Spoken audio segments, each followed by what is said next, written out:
space.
G'day everyone.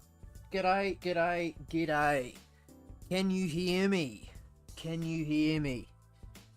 Suppose when some people swing by, hopefully I can be heard. How are we doing? How are we all doing? Got my ghetto setup going again. Make sure don't have any interruptions.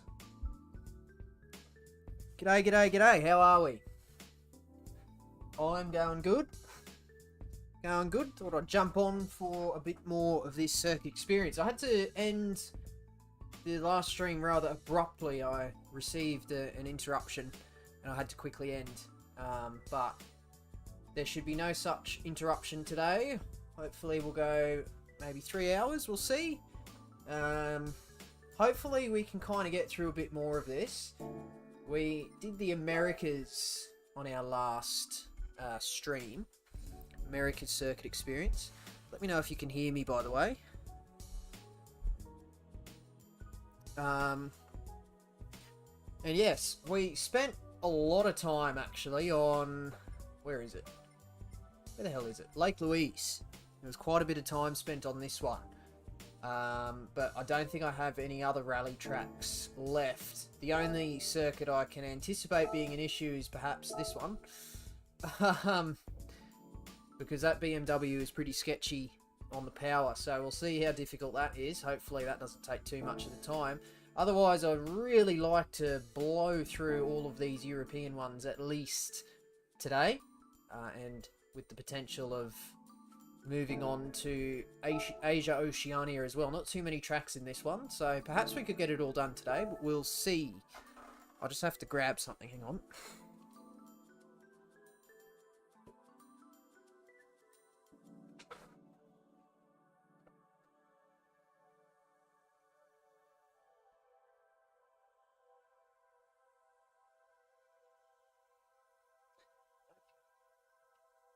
I had to grab a cushion for my back. Right, let's get this camera going. Hopefully it's all in focus. This one and this one. Hello. How are we? Okay. Are we in view? Just about. Could be better, but that's the best we're gonna get with today's setup. Now, I believe I did Barcelona and Le Mans in the previous stream, and I was partway through this Goodwood one when I received the interruption. So let's continue here. Right.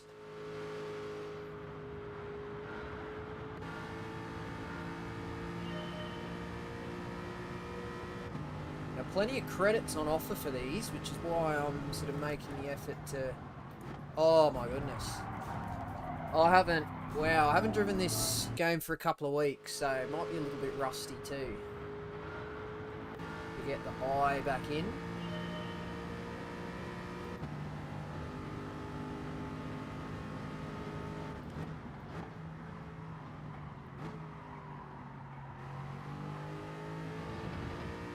I was struggling with this chicane last time.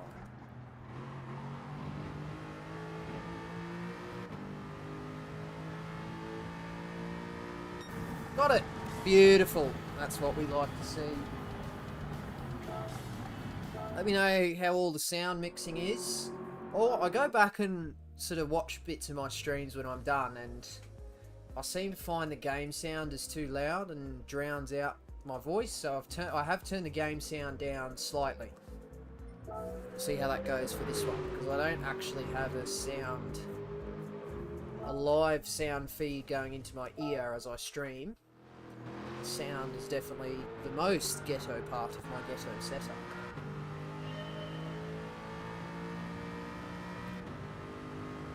Right.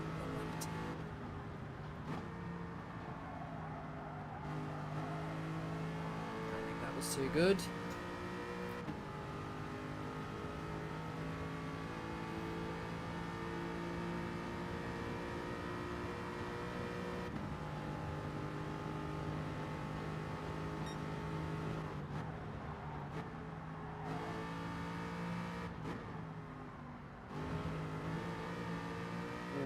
that was slow through there.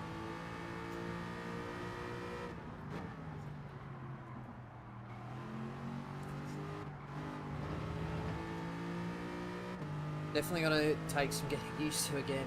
It's dead set been like over 2 weeks since I've played this game.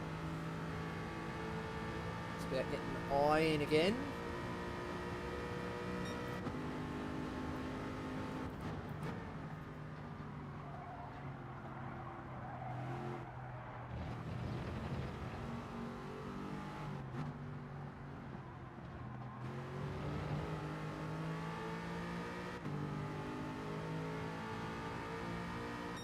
Got it, 4/10, beautiful. That's what we want to see.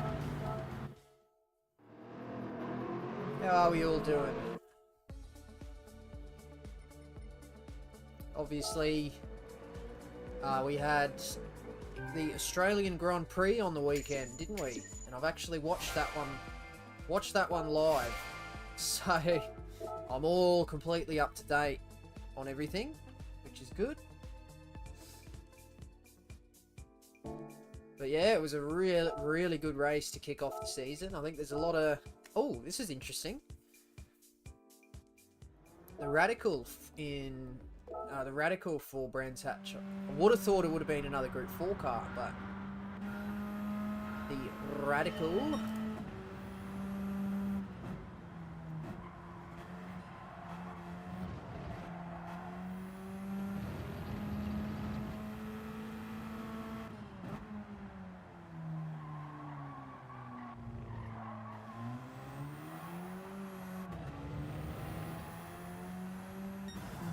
Lovely.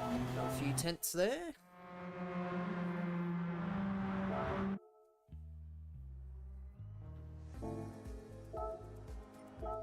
Alright, moving swiftly onwards. Yeah, I feel like there's a lot of hype for Formula 1 this season. A lot of driver changes.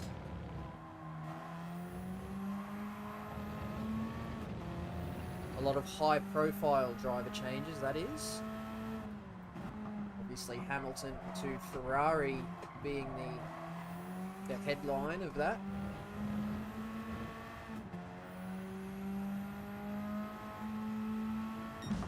No, didn't quite get that one. We'll retry.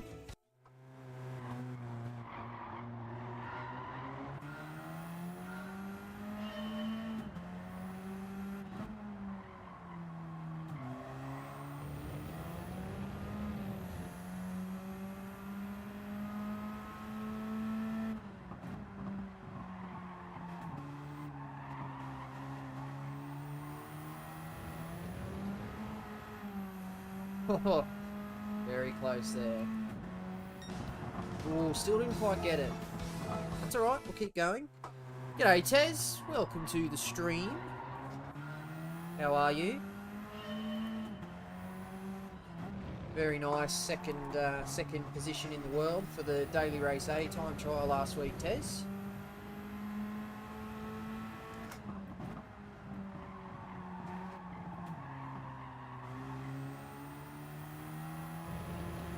That should be it. That was a lot tidier. Yes. When need to reunite? We need to reunite. I know. I know. It's a bit hard these days. How's married life? Yeah, mate. It's interesting. For context, I'm not actually married. It's just Tez likes to say that I am.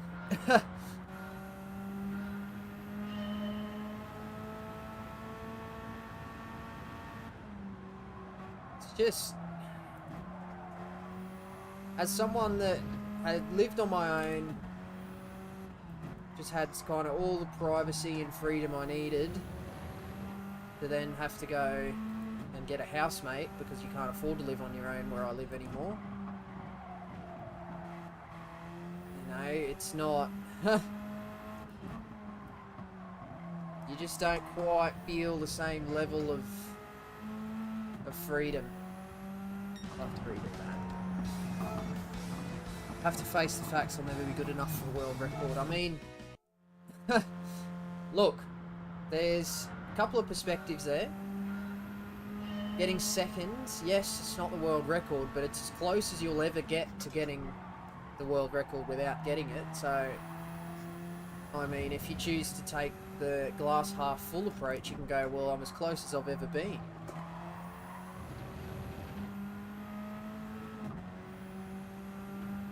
So that should be a promising sign for a potential future world record.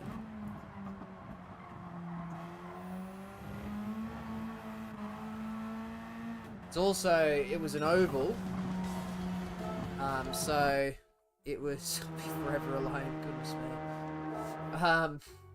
It was an oval, so I mean, how many places on the track are there to gain time? There's not many.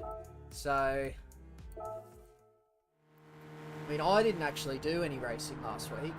I was excited for Daily Race A. I thought that was a really good race, and had I got the time, I probably would have jumped on and had a couple of goes. But, yeah, it was just a busy week last week.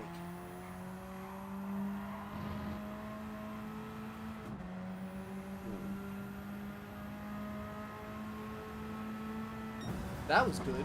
6 tenths.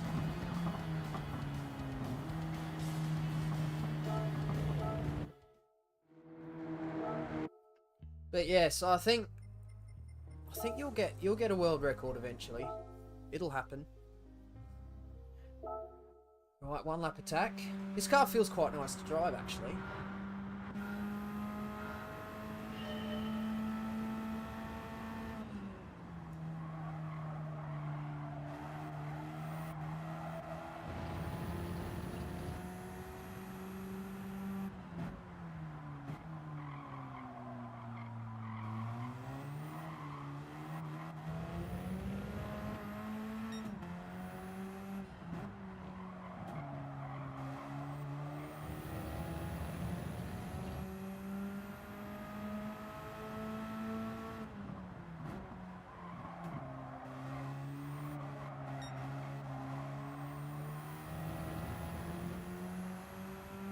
Right out onto the back straight.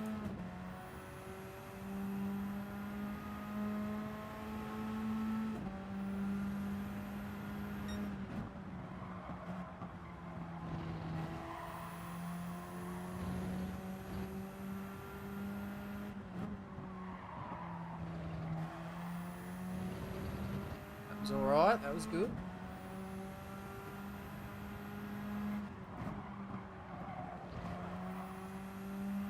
As was that.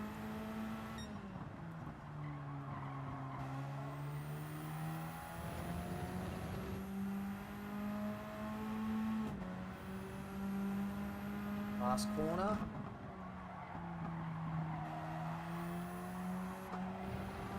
Ooh, had to lift off there. But I feel like it should be good enough. Yes, very good. Always a glass half empty guy, because I always accept disappointment and then you'll never be disappointed. Yes, I understand. I understand. Yeah, interesting bit of psychology, that, isn't it? But I know what you mean. Never expect anything, and then anything will be a surprise.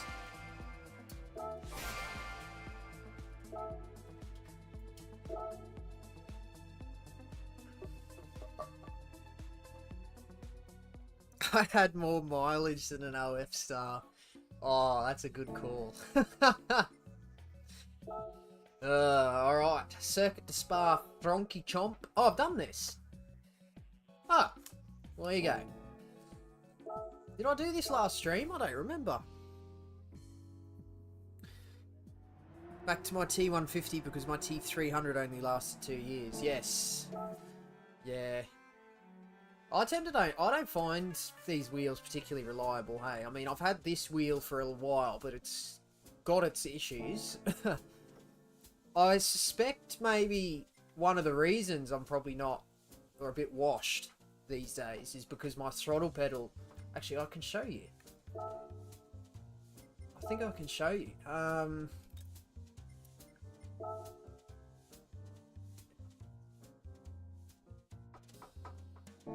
What? Where is it? It's here. Pedal calibrate. Yeah. Here. I mean, my brake's fine. Oh, no, I've touched that. Can I cancel? Yes. My brake's okay. But you can see my accelerator. I've got a 1% dead zone. And then I've got a 20% dead zone at the top. It's because when I'm at full throttle, if that maximum thing was up to 100%, when I'm at full throttle, it's flickering. So at the end of the pedal travel, there's something wrong with the potentiometer where it flickers. So I've got the maximum set to 80%, so that 80% throttle travel is 100%. So I get full throttle without the flickering. So it means the last 20% of my pedal travel is nothing. And then all of the pedal travel is compressed, so I've got a finer margin to modulate the throttle in. So if I put the foot to the floor for 100%, and then maybe I need to modulate 10% away, I actually need to lift my foot like 30% off the throttle, and it's just not as accurate. Yeah, I think that makes sense. And then I get a lot of oversteer when I'm driving these days because, you know, I want to push to 100%, but because the range is smaller, when I put my foot to the floor, the percentage increasing is faster because it's over a smaller distance.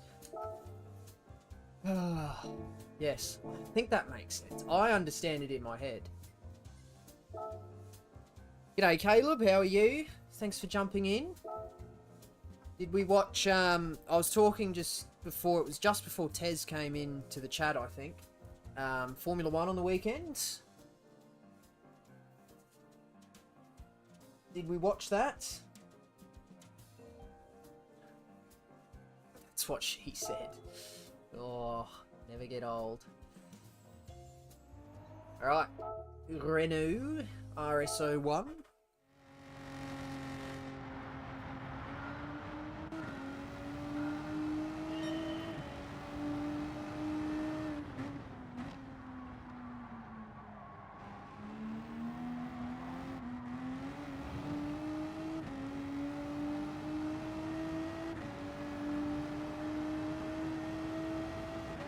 I think Alsace is an incredibly underrated circuit.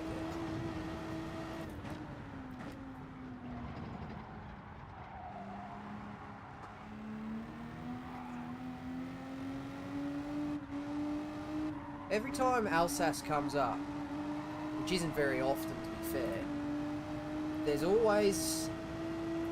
I can tell the vibe around the circuit is like, oh, it's okay, like it doesn't come up too often, so it's fine. But the general consensus is that people don't really like it. I don't understand. Alsace is one of my favourite circuits in the game. I don't think we've raced before. Maybe not, maybe not. Certainly did. I've been told you're an old face of the Oceania GT community. Yes, yes. You know, I was good back in the day. I used to... Yeah. Oh, man. The good old days. Oh, I've mentioned before, so, I mean, if you've already heard this story, then I'm sorry, but... I used to live by myself. So it was really nice, and I had the freedom to just create content, race without distraction. I didn't have to worry about other people in the house. You know, I could do whatever I want, whenever I wanted. And as a result, I played this a lot of the time, and I got quite good and raced in top split. You know, had my success, created content, I had a podcast, and then... Well, like, as COVID kind of recovered and the world came out of lockdown, I'm not sure where you're based, Caleb, but I'm in Australia, and everything in Australia, all the prices of everything went up. I mean, it's probably similar around the world, and the reason that people say, like, officials, they're like, oh, it's because of COVID, so I guess that is what it is, it's inflation. That went up. My rent went up, I couldn't afford to live on my own anymore, so I had to move in with a housemate. And yeah, it's just, he's fine. The housemate's fine. In terms of housemates, I've got a good one. But it's just like he's home in the evening, so it's like, I don't know. The apartment's a bit small as well, so if he's home, there's not really any sort of privacy. Well, there's privacy, I've got my own bedroom, but, you know, there's distractions around and I can't concentrate. You know, I can't just sit and sort of stream or make videos or whatever without sort of being a nuisance. So, yeah, I didn't have to, but I wasn't really able to continue, so I went through a period of like 12 months where I didn't really play any video games, and I didn't make any content. Just, I don't know, it was just a chapter of my life that came to a close. And it is really sad when I go back to think of it, because all I want is to be back living in that apartment by myself. But you just can't anymore. You can't. Or I can't. So yes, I do miss things how they were. I also had my own personal stuff going on as well. Yeah, I won't go into great details, but yeah, I wasn't like the best mentally at that time either. I had a lot of stuff going on, a lot of stuff going wrong, but we're better now. We're better now. But yeah, this stream, so I streamed a couple of times a couple of weeks ago, and that was the first bit of content I've made in like years. And that was good. So I do want to try and see if I can... Oh! It's tricky corner, that one. Yeah, I didn't... What was I saying? Oh, I've completely lost my train of thought.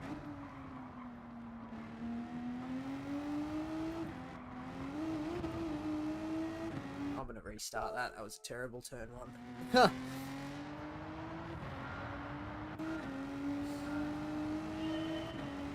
Oh, yeah, what was I saying?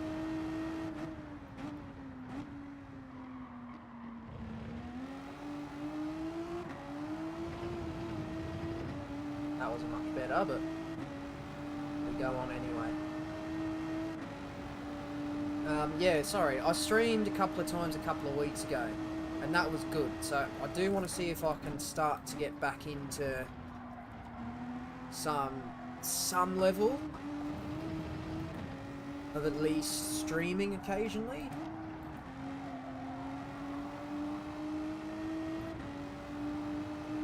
So that's what I'm doing today.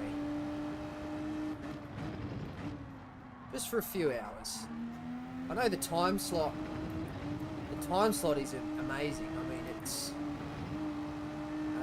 what is it, like 1:30 in the afternoon for me?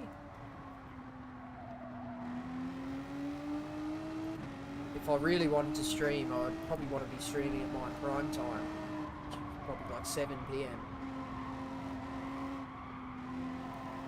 But that's the kind of thing I can't do anymore. Just because I don't want to be a nuisance or a racket or...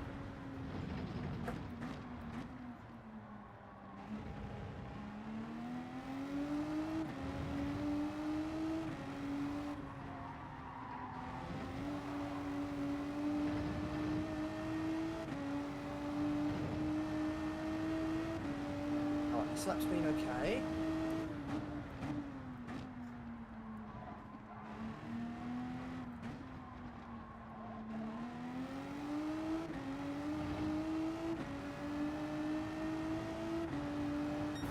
Beautiful.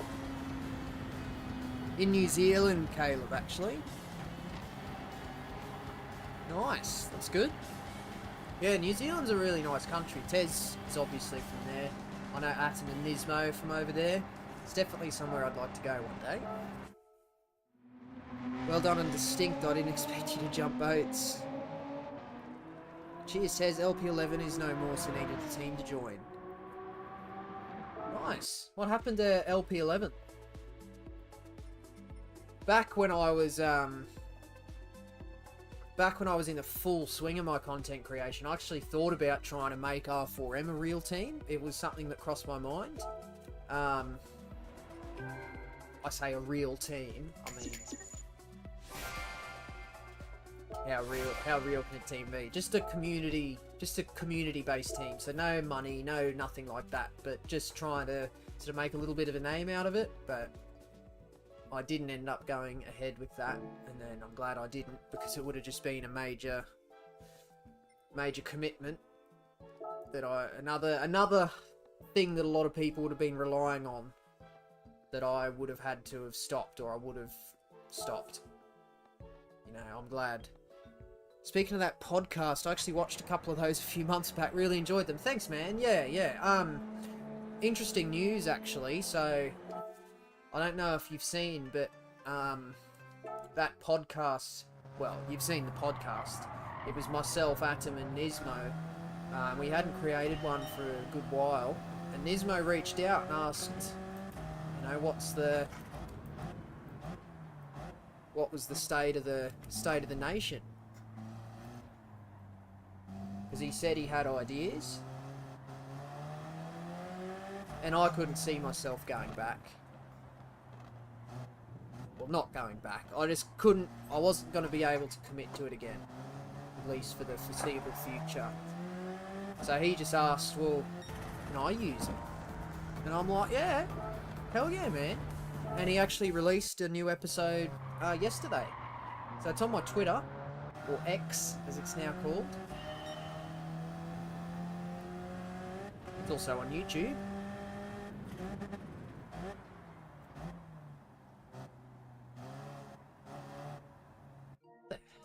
This feels really weird. Meta 7 Gear, the owner, decided to end after our Japanese teammates were making our lives difficult. Yeah, fair enough. Yeah, I'm familiar with Meta 7. An old rival.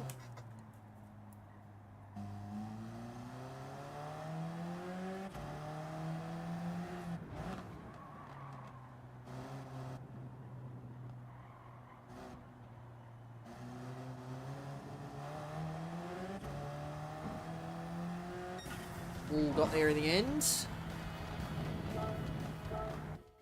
But yeah, so that podcast has been revived as of yesterday, which is really nice to see. I mean, Nismo did everything right. He reached out to me and Atom as well and made sure. Well, it sounded like he would have started a new channel from scratch, but given that the Trackside Lounge platform existed already with a form of a following, you know, it just made the most sense that he was going to revive it, and he just asked, like, is it all good? I don't want to step on your toes, and I'm like, man, it's more than okay. So yeah, really good, and I mean, all three of us keep in touch.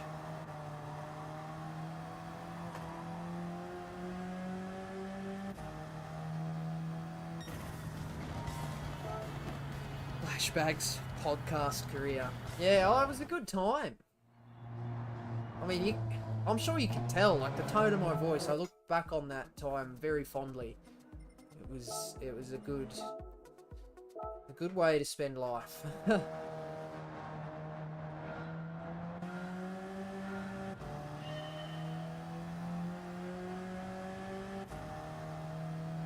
Eiger Nordvand. That's the name.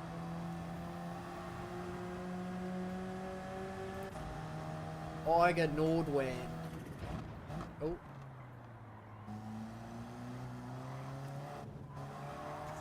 Oh, do we keep it? No, we don't. Thoughts on Griffin's snacks, cracker, minis, cheese and bacon? I don't know if we have those where I live, Tez. Are they like shapes?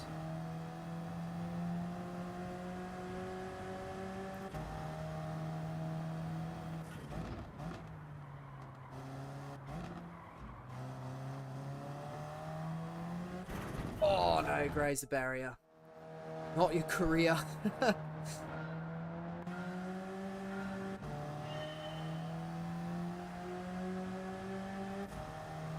Whatever those crackers are, they do sound good.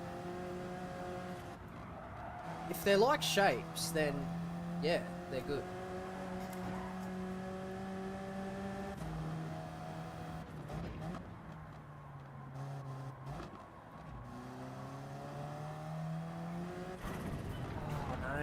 Off track. Okay, I thought I was... Thoughts on honey soy chicken cracker chips. Yeah, good, good. Honey soy chicken's an excellent flavour.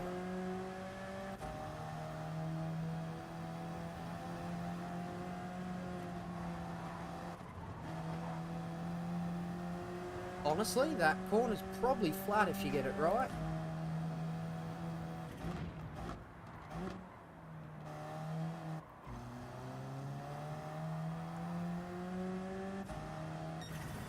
What I was going to say before is Eiger Nordvan, I think this is the most recently added track to this game. And I mean, when did it come to the game? Oh man, the last 5 years just feel like an absolute blur to me. I've just got no perception of the flow of time at all. Oh.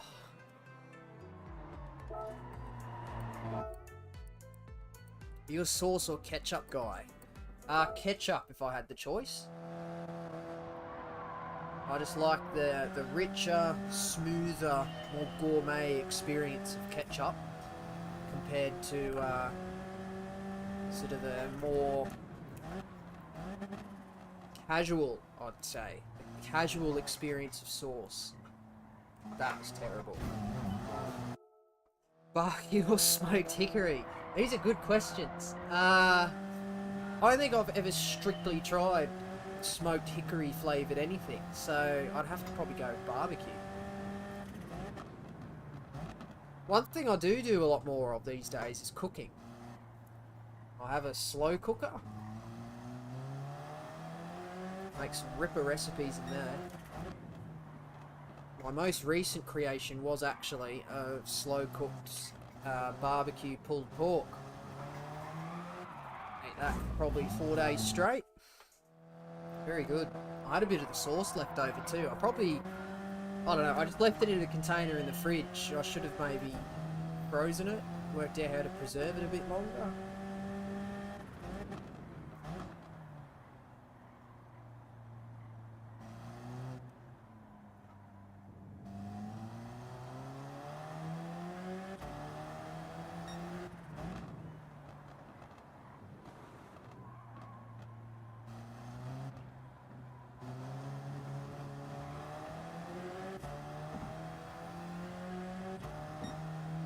Right, don't know how good that was.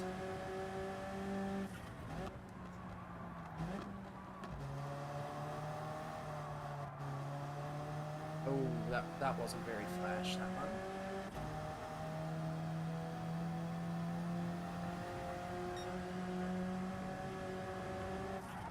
Oh, I don't know.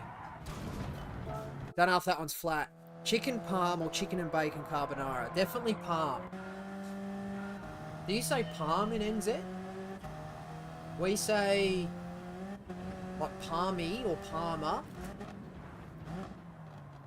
Different states of Australia say that differently. Where I'm from, it's typically palmer. No, palmy. Chicken palmy.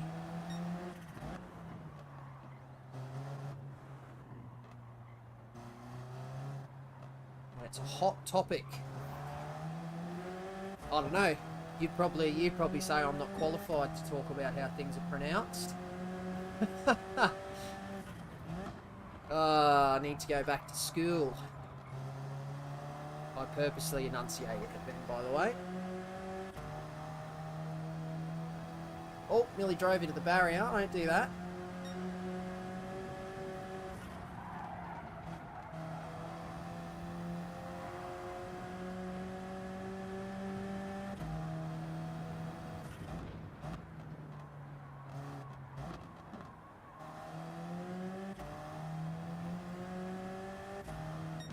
Oh, I didn't get it.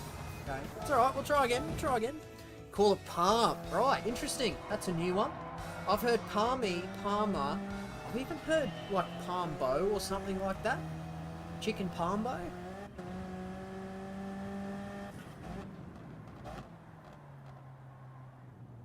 I think that's a very rare, very specific dialect here in Australia that says Palmbo.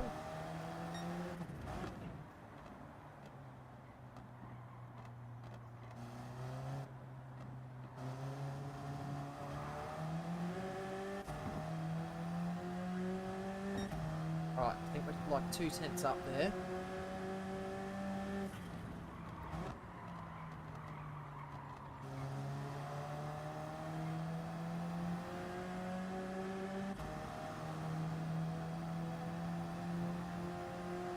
Come on.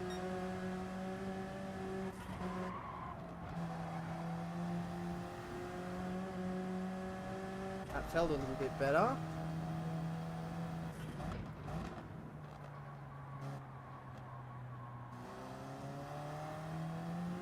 Oh no! No! Thought the banana split. Yeah, good. The banana's got to be the perfect ripeness though. I'm very... Oh, I can't wait for all this to get taken out of context. I'm very picky on the stage of ripeness of bananas. It's a very small window of ripeness that I just find beautiful. Just that good. If they're too underripe, they're like hard and chalky and like bitter. Is that the right flavour? And then when they start to ripen a little bit, they go soft. I mean, this is probably... They go soft and they gain a little bit of sweetness. They lose the bitter flavour, but then they start to go too ripe and they get too sickly. And I find that's always the case when that sort of bright, juvenile yellow of a perfectly ripe banana starts to dull and the spots start to develop on the skin. By then it's gone. Me? So the banana split, it has to be made with a banana that's the perfect ripeness. So for that reason, I probably would never order a banana split off a menu at a restaurant, for example, because they're probably not going to have a banana in the right stage of ripeness that's satisfying to me. Whereas if I know the banana is going to be good, i.e. I make the banana split at home, then we're onto something. The cherry on top. Honestly, I could give or take the cherry. Give or take the cherry. Bit of context coming up. Yes. Smock mansplains banana ripeness. Ah, oh, this is good. Oh, I like this.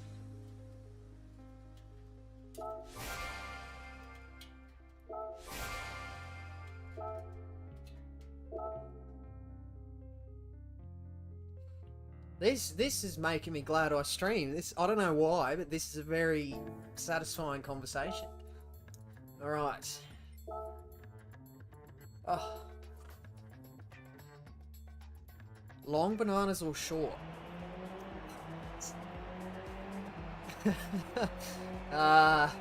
It'd have to be short, I think. The long one's too thick, and they've got this like woody kind of core down the middle.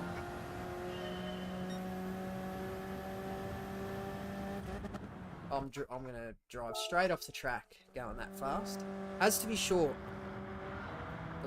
They get long and thick and woody if they're too big. Oh my goodness, stop.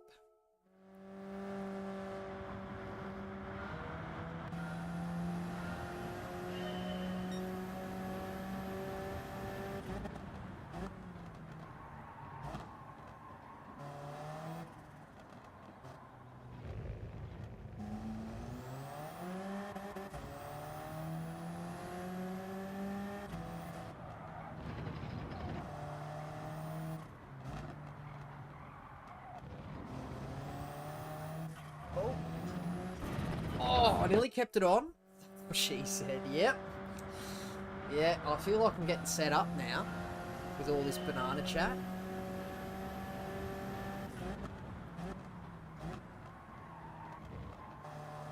What would you say your weirdest food combination that you enjoy is?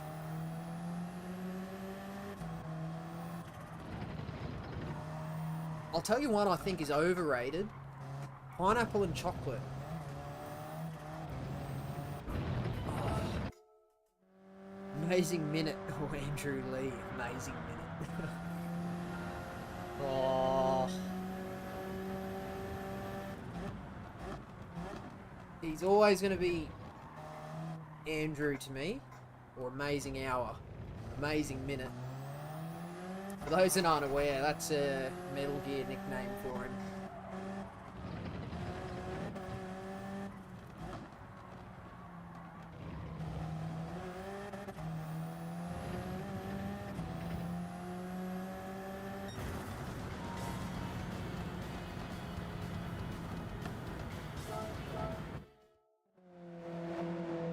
Yeah, I think no, that hits hard, pineapple and chocolate. Yeah, I don't know what it is. I can't get around it. I know it's popular. I know I'm probably a minority. And I'm not going to sit here and pretend I'm all high and mighty. Because I think differently. We recently we're at the start of our summer, so like 3 months ago. McDonald's did a summer menu drop. And it consisted of a pineapple flavoured sundae. And I went to McDonald's when that promotion was going on, and I thought, you know what, I always get a caramel sundae. I'm going to try this pineapple one. And I was with a couple of mates. We all got sundaes, and my order went through second out of us. It was a group of 3. Mine went through second. We all got like vanilla. I don't know over there in New Zealand, but here we have the choice of vanilla or chocolate ice cream for our McDonald's soft serve.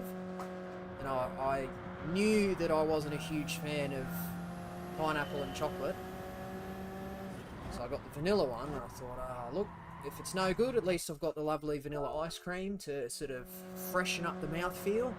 My mate gets his, all good, vanilla ice cream and whatever it was he ordered, I don't remember. But then they called my number and my other mate's number up to the counter, and they didn't have the sundaes in their hand, and they just said, oh, our vanilla ice cream machine's just stopped working. Will you take chocolate ice cream instead? So my mate got the last of the vanilla ice cream because our numbers were all consecutive. So I was put on the spot, asked if I wanted chocolate ice cream with my pineapple sundae, and I said yes, and I got it. The first bite I took, I was like, oh my god. This ain't it. I'm struggling on this corner, eh? You caramel, eh? Yes. Salt caramel, yeah, that's the one. Oh my goodness, I'm struggling here. Struggling on this one.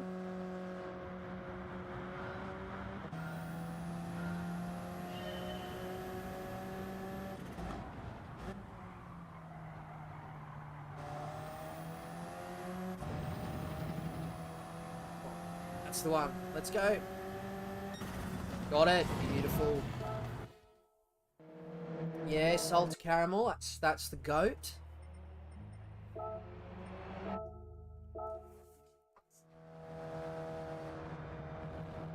So yeah, pineapple and chocolate's no good for me.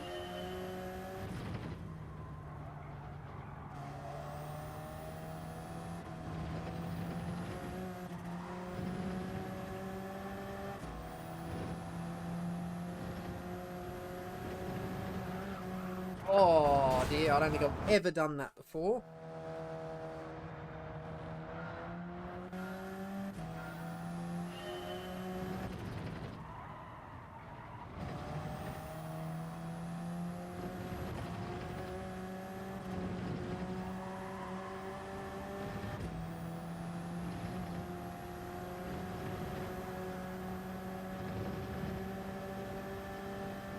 Beautiful. Fries and sundae is a strange combo. Yeah, I don't understand that either. That's not me. The Sunday's dessert, that's for after you eat your savoury stuff, you finish it off with something sweet because it's a bit lighter. You don't want to end the meal on something heavy, and then these fry. Oh, I don't know. But I guess the school of thought for that, right, is salt can go really well with sweet things. That's why salted caramel is such a nice flavour for desserts. So I think it's maybe the salt on the fries that goes really well with the ice cream. I think that's maybe why. Hollow or Metal Gear 9493.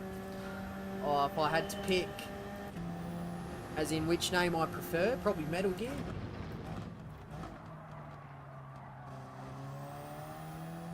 Because that's who I know him as on track.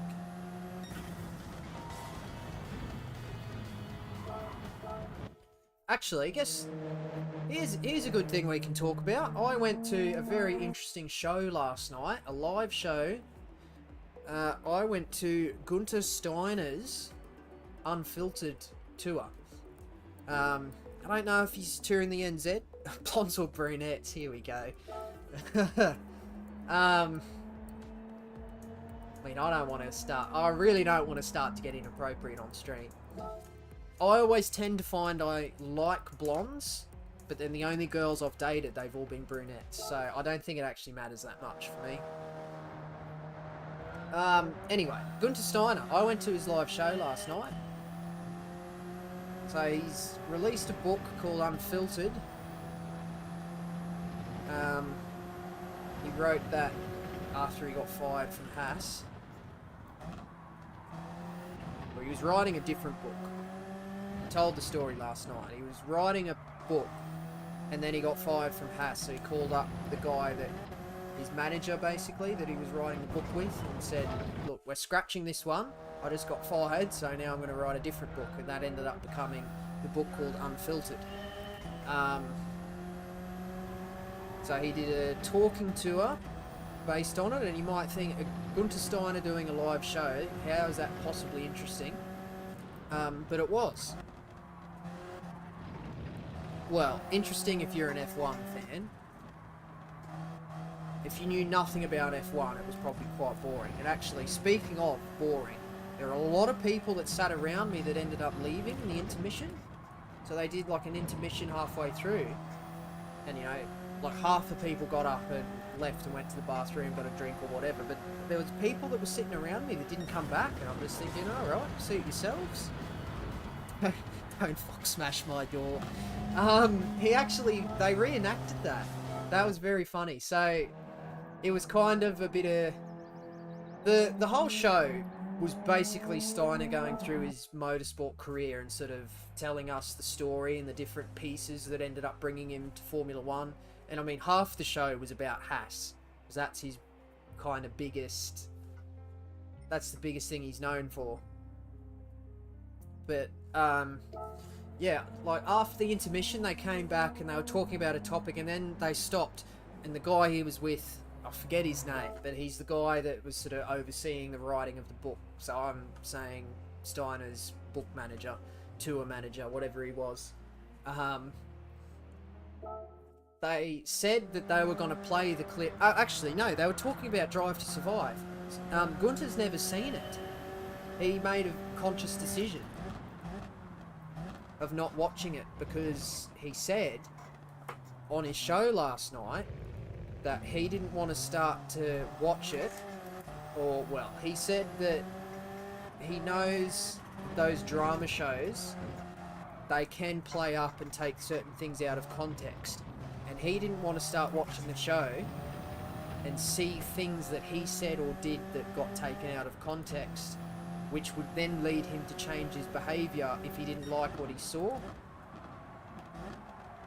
He was like, I'm in the F1 paddock to do a job, I don't want to have to worry about being an actor, so I think I'm better off just not watching it. And that was true, because the tour manager said that he was going to try and secure the rights to that, the Fox Smash My Door clip, and play it on the show. But but he found out that Formula One and Netflix, they weren't going to allow him to use it in a commercial sense like that, and then Steiner also hadn't seen the show, so he didn't want to look at it either. So they ended up just reenacting it.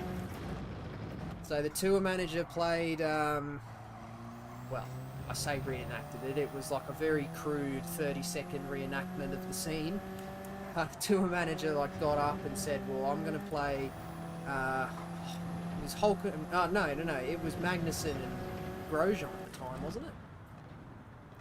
He was like, I'm going to play Grosjean, can pretend Magnussen's standing over here not being played by anybody, and Steiner is obviously going to play Steiner, and they just went through, and Steiner was up on stage doing this reenactment, and he was doing like the swearing and everything, and he got up at the end and he was like, you do not fuck smash my door, and the whole audience just like erupted in applause and laughter. It was good. It was very funny. So yeah, if there's anything you want to know, I can certainly share. They did not allow, they were very, when they were letting us into the venue, so you obviously had your ticket, different doors depending on where you were sitting, there was an usher at each door, and every single person that walked past, the usher was like, no cameras, no photography, no videoing, and I'm like, oh right. And I was sat on the end of one of the rows, right near an usher, so I couldn't even sneak a photo without the risk of getting kicked out. So I didn't take any photos. So yeah, a bit disappointing. I mean, I could be selling you absolute codswallop at the moment, but I can assure you this was real and this happened.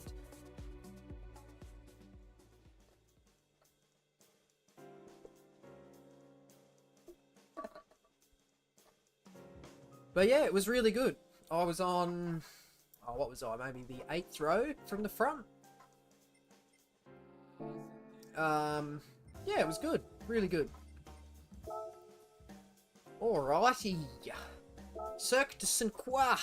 Circuit de Saint-Croix. Circuit de Saint-Croix. I loved this track in GT Sport. This is such a good track.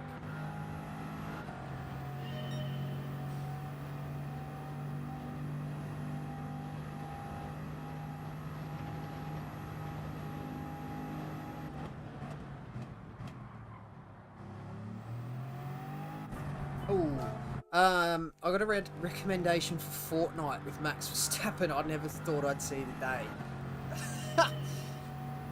Oh, how good's that? Yeah, I saw nothing about that too. I don't really like Max Verstappen, so I don't really tend to see. Oh, I don't see too much of what he does.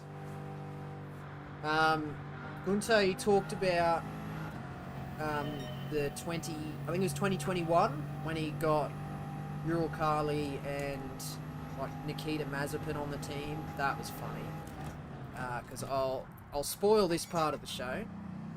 Well, I'll divulge that he admitted he did not like Nikita Mazepin.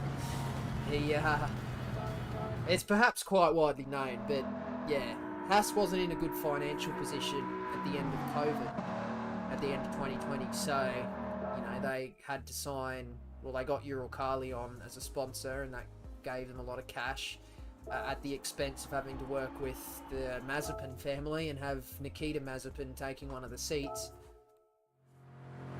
Worst tracks in St. Croix. Wow. That is a claim. What's so bad about it?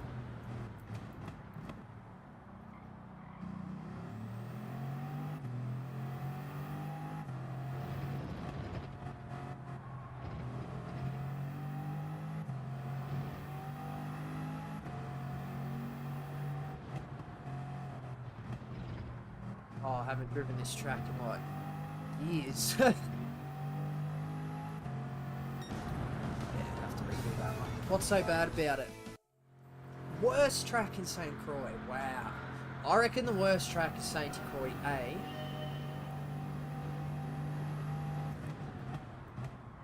And that's not saying it's a bad track. That's saying it's the least good out of the 3 St. Croix layouts.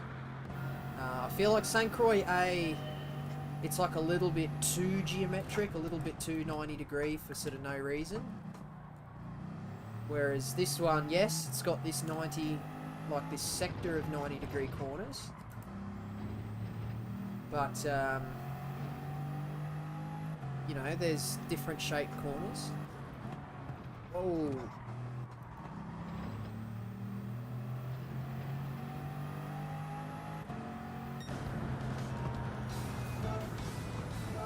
Going? C and A are too confusing. Okay. Maybe that comes back to the fact that there's so many 90 degree corners.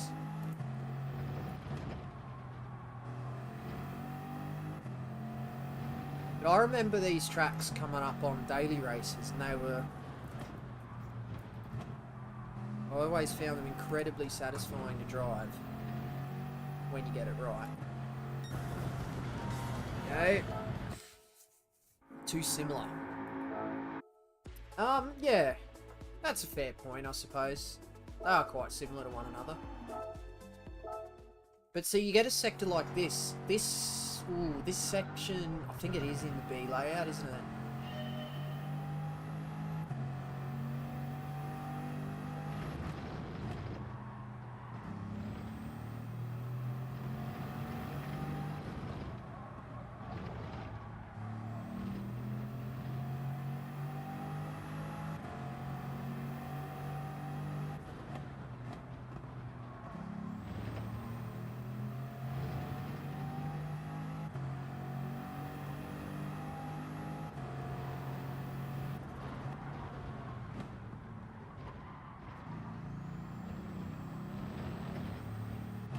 Oh, I wanted fourth gear out of there. Still got it, that's good.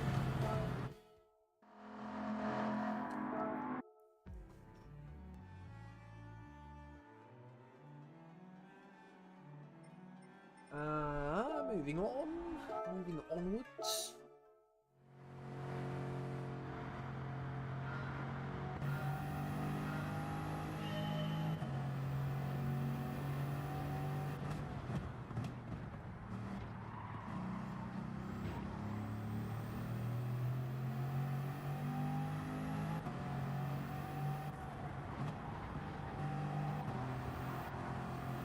Oh, I probably could have kept foot planted there.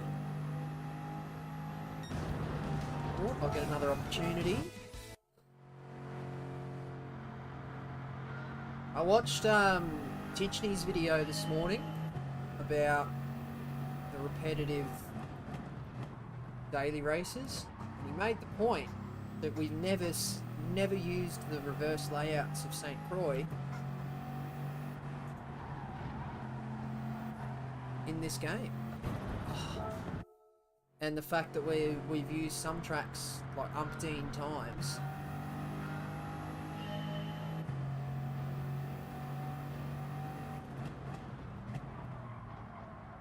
It's a bit wide. TikTok or Instagram Reels. I hate short form content like that, I'll be honest. That doesn't mean I don't look at it. I think I'm going to go off on a bit of a tangent here. Short form content and videos like that, Reels and TikToks, I think that is so damaging to the development of brains of children. Because I feel it in myself as an adult, you know. I feel like the short videos like that, being able to just swipe, you watch 2 seconds of something, you get sick of it, you swipe.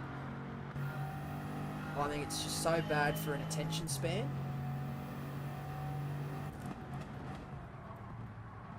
And I don't know if this is a controversial opinion, but if I would ever become a parent one day, I can tell you, my kids would not be looking at short form content like that. They would absolutely not be. They'll be allowed to play video games. They'll be allowed to watch TV.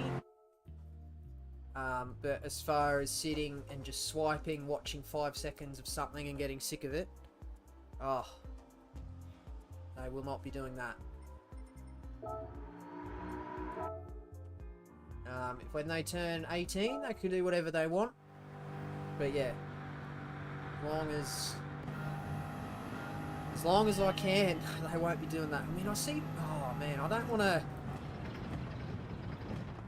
I'm not a parent, so I can't sit here and pretend that I know better than what these parents... And I'm not going to sit here and judge and sort of... all I'm saying is I see some kids out in public, they're like 3 or 4 years old, swiping on TikTok. Just thinking that is awful for your attention span. In the important years where your brain's developing, and you can't even sit through 10 seconds of something, just is really concerning. It makes, well, because, you know, when the kid gets to school, when they go to school or something, if they can't concentrate on anything for more than 5 seconds, you know, what's that going to be like for their education? Anyway, I just have quite a strong opinion about that. I mean, I don't know, maybe that's not something I should openly talk about, but, oh well, I've done it now. Going back to the question, TikTok or Instagram Reels? I think I'd have to go with TikTok, but the caveat is the comment sections on Reels tend to be funnier. Lamborghini or Ferrari? It would be Ferrari. And that's not because of Lewis Hamilton. I have always thought that. Both great manufacturers, but Ferrari, it has a better feel of... Ferrari's more conscious of its legacy, I think. Whereas Lamborghini, it feels a little bit juvenile, let's say, compared to Ferrari. Ferrari feels more grown up, whereas Lamborghini, yeah, I think that's the best way to put it. Lamborghini feels a little bit more playful and aims towards like sort of a younger fan base, and there's nothing wrong with that. I just think Ferrari does it with a little bit more class. But I don't like how they... Don't know if they still do.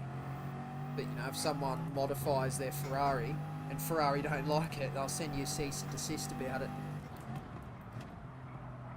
And I don't like that.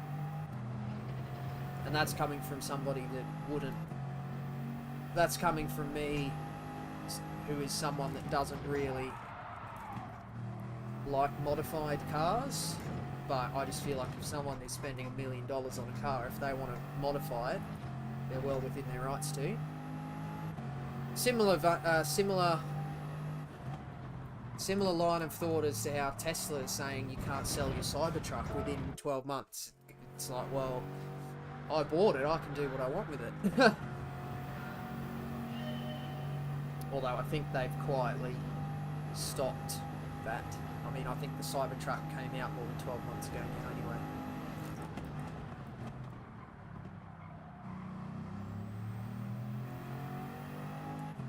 Actually, interesting, I've just remembered. The Lamborghini versus Ferrari question. Even though my answer is Ferrari, there's the only car from either brand I would buy is from Lamborghini, and that's the Espada. The Lamborghini Espada. It's like a V12, like two-seater Gran Turismo type shooting brake looking thing they built in the 60s or 70s. I think it looks really cool. The Lamborg Espada. Oh, hang on a minute.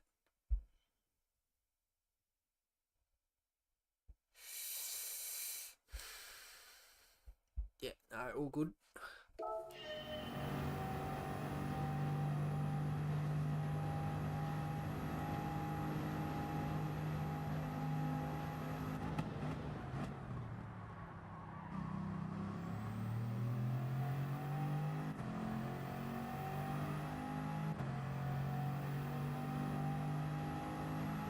Nissan or Toyota? Toyota. That one's a fairly easy one.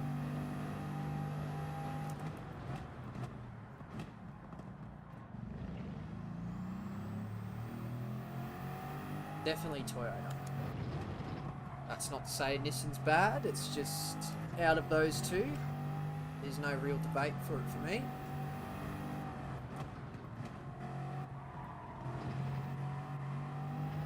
I'd own a new Supra, the J29.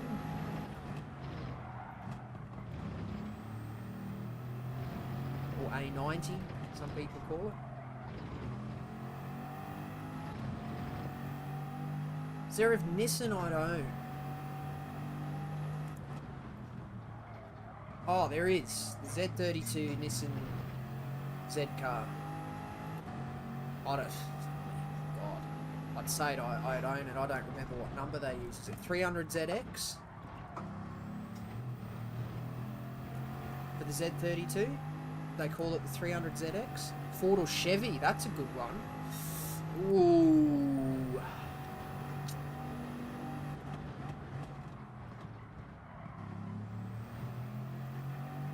Yeah, that's a good one. Ford or Chevy? Ford has the Ford GT, it's got the Sierra. Chevy has stuff like the Bel Air.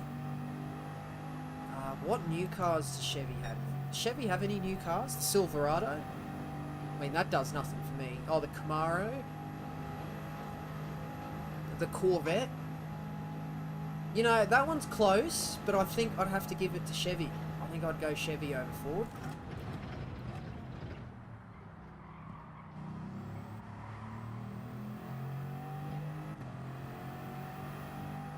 Tez, what about you? What about you? Chevy or Ford? Nissan or Toyota?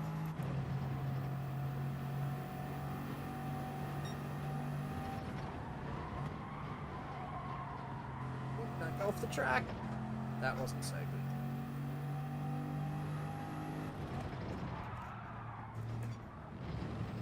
good. Oof, bit of rear rotation there. Corvette ZR1, yeah, that's a nice car. C7 generation, the previous one, is that one? Actually, on that topic, yeah, I think I prefer the C7 over the C8 in terms of Corvettes. I'm gonna retry that. I got gold, but I like this track, so I want to do another lap. It's gonna be as simple as that. Chevy and Nissan, okay, yeah, fair enough. Yeah, Ford is good.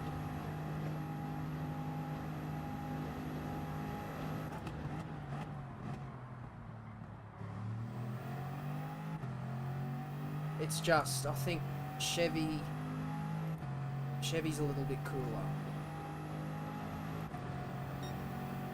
Well, Chevy, that's Chevrolet's General Motors, isn't it?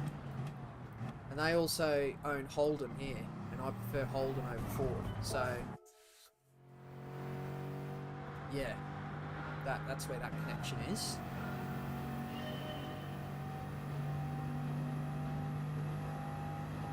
What are some other pairings, Tez? This is interesting.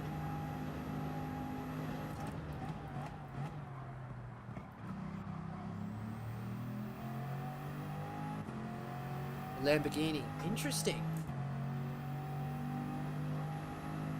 Yeah, Lamborghini's a bit more in your face. Ferrari's a little bit more subtle. And yeah, I can understand some people would find the in your face thing, something about that is cool. The brand isn't afraid of being in your face, and that makes it cool.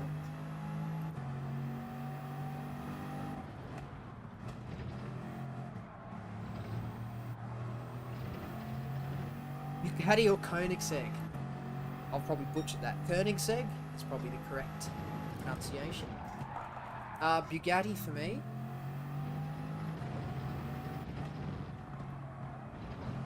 I think objectively, Koenigsegg is cooler, and that's because they want to be cooler.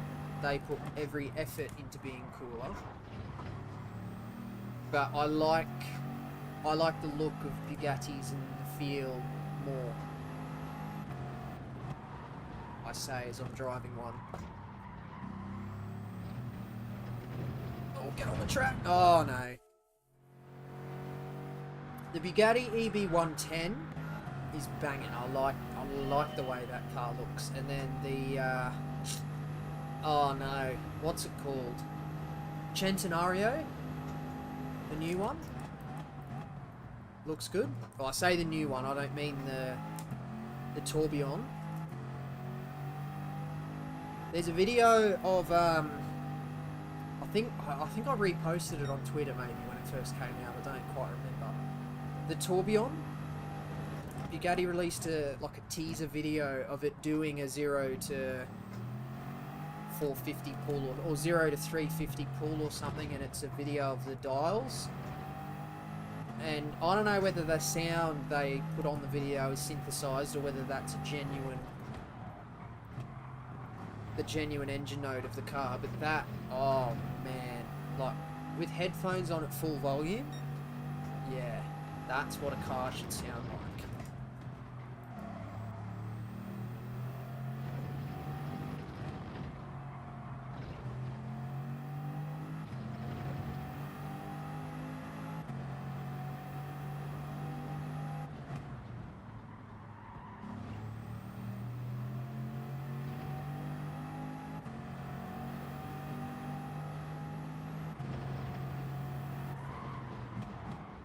Oh, rear got away from me there.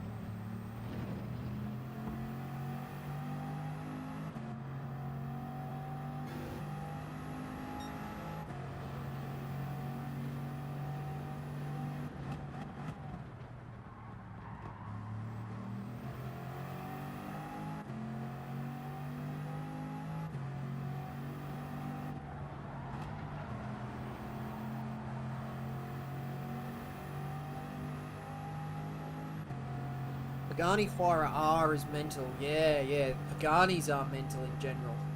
I remember the Zonda R. I remember watching Top Gear's review of it.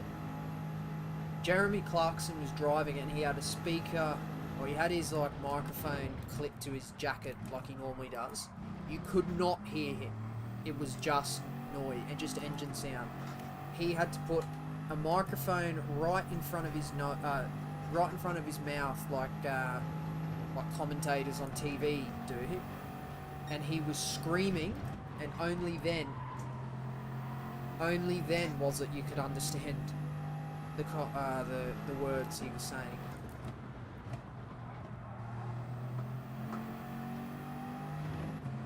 Like that's how you know your car's loud. You have to scream into a microphone 5mm away from your mouth in order to be heard. Oh, I low-key wanted to break into the 3 minute, break into a 2 minute. Aston Jag. This is interesting. This is interesting because, hang on.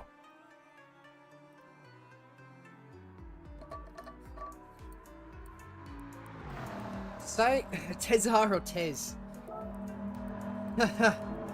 Both Tez / Tezar.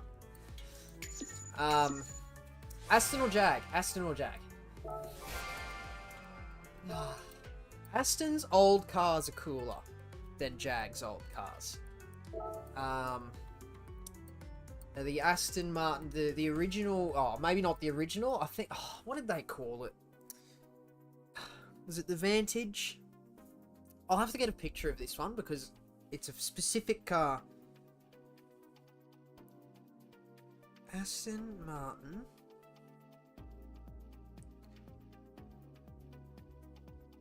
No, I don't think it's the Vantage. Vanquish? I think it's this. The original Vanquish. No. Oh, what the hell was it called?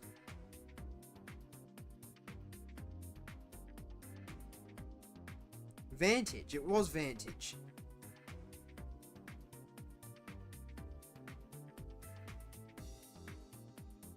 This car.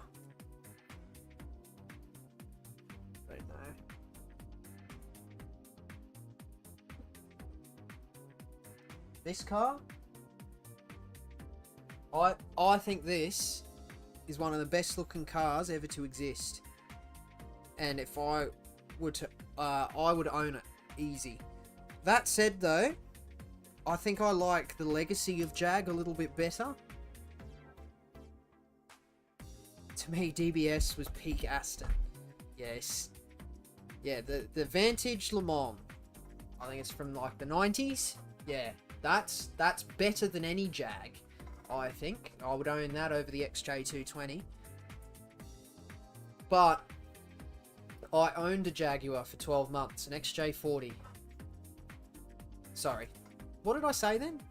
2 months? 12 months, a year. I owned one for a year. And that, yeah, like that solidified my love for Jag. Because that was, oh, yeah, that was a good car. So, look, I think, final answer, I'm going to say Jag. But the other part to it is I don't like the direction Jag is going now. I mean, their new concept, yes, it looks cool, whatever. I can agree, but the whole thing with Jag throughout its entire life has been its heritage, and there's almost nothing about this new concept that nods to any sort of heritage whatsoever of the Jaguar brand. Like it's just, yeah, there's just something about it. It feels too corporate, their redesign. And yeah, I don't like that. Bentley or Rolls-Royce? They're very similar in many ways, aren't they? Probably Rolls-Royce. Rolls-Royce. The new Bentleys, oh! The new Bentleys, despite their absolutely extraordinary price tag, they're not known for the best build quality. But I think Rolls-Royce and Bentley models from like the 80s, that was peak. That's peak Rolls-Royce Bentleys. They're called the SZ series cars. The Silver Spirit, Silver Spur, like the Bentley Turbo R. Oh god. Audi or Mercedes? Mercedes, easy. That's an easy one. Out of the big three German manufacturers, I do think Audi's the weakest. They don't have, well, they weren't, and I think for me that's because they didn't really have the market presence that BMW and Mercedes had throughout the like the 70s, the 80s, the 90s. Or well, the 90s looks, I think I've got to exit there in third. Gen 2 or Gen 3 V8s? I'm going to go Gen 3.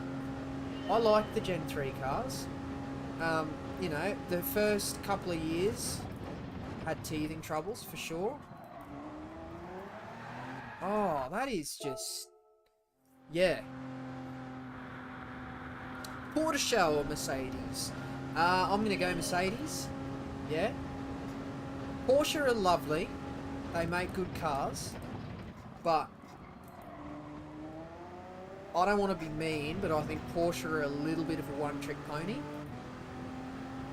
They do the 911, they do it very well, and arguably they do that segment better than anybody else. But I think I like the variety of Mercedes cars a little bit more. This is a tricky car to drive, this one.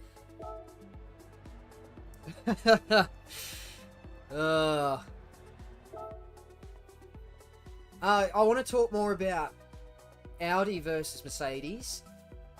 Audi, Mercedes to me, they convey like solidity and like quality, solidity, whereas Audis of a similar era, they look a little bit more blobby, they look a little bit more plasticky. You don't see as many on the road, which tells me, I mean, they probably sold less, sure, but that tells me that they're probably not as reliable as old Mercedes, and I mean old Mercedes have some pretty legendary reliability. I hate that car. The 911, is that what you mean? I wouldn't own a 911. Oh, I lied. I'd own an original 930. The 911 Turbo from the 80s. I'd own that.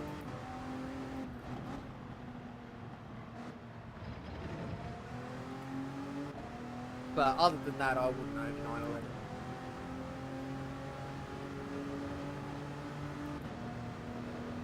I guess the other thing in favour of a 911, there's no other car that has the same formula. Rear engine, oh, my wheel's gone funny. Rear engine, rear wheel drive. Most other sports cars are front engine or mid engine.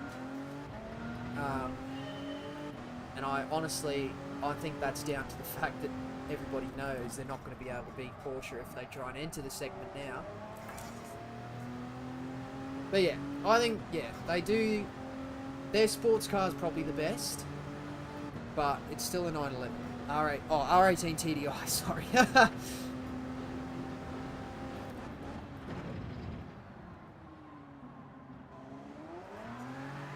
Oh, yeah, it's just so touchy.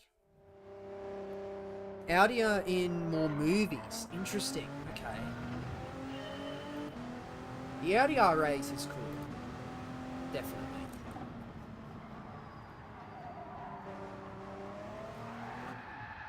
Oh, I mean, that was so gradual on the throttle end.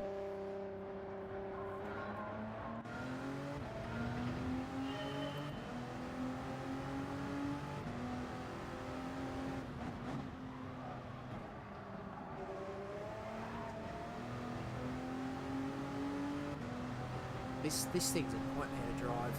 Let's get this one over with.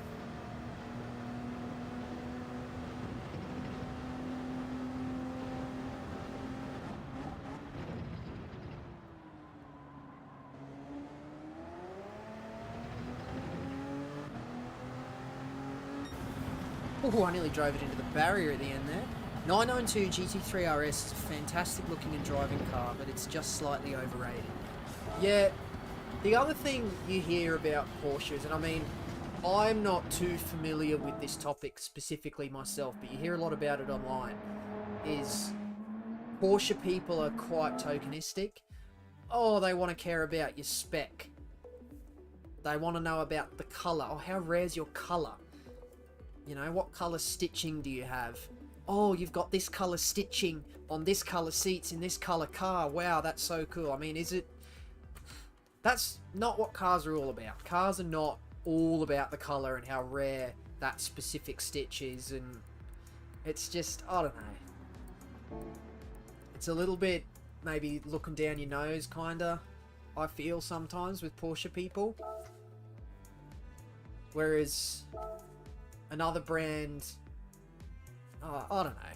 I don't know too much about it. I don't want to say anything controversial.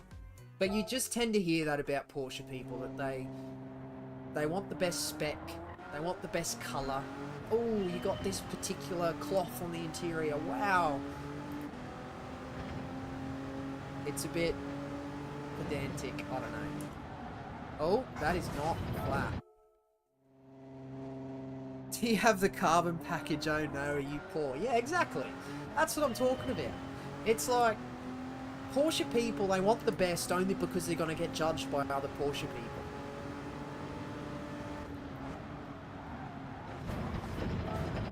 It's something that another like for example, Ferrari doesn't really have that attitude. Ferraris are expensive, yes, we all understand that, but I feel like if someone buys a Ferrari, you're not really going to get judged by other Ferrari people. Oh. Yeah, that's exactly what I mean. Like, Porsche just has a bit of a reputation like that.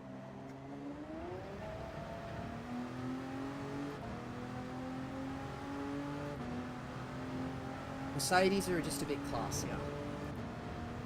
That said though, Mercedes, I mean, their Maybach models now, the new Mercedes Maybach S-Class for example, like that's ridiculous and over the top. much in the same way Porsches can be. But I think on average, Porsche's a little bit more like that than Mercedes is.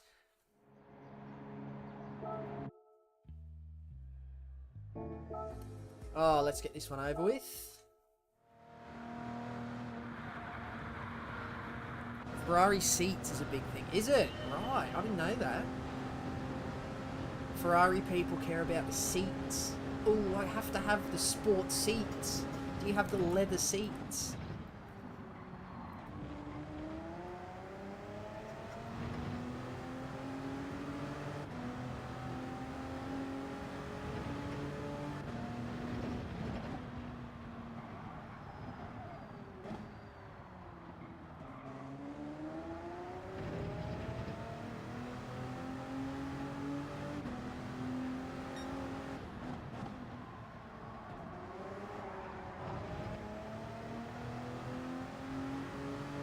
Just realised this is the non-hybrid. This is just, I guess that's the TDI. That's what that means. What's the hybrid one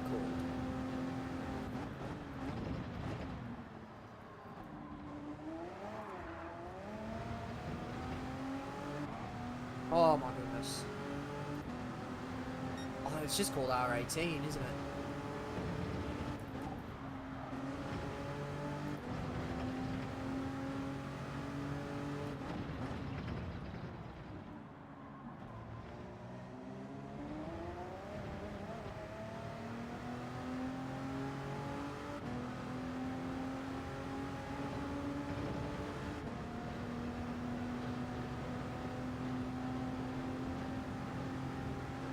Ooh, got there in the end. Carbon versus comfort. Oh, true. Yeah, I have heard that actually. Yes. You can get comfort spec. Yes, I have heard that.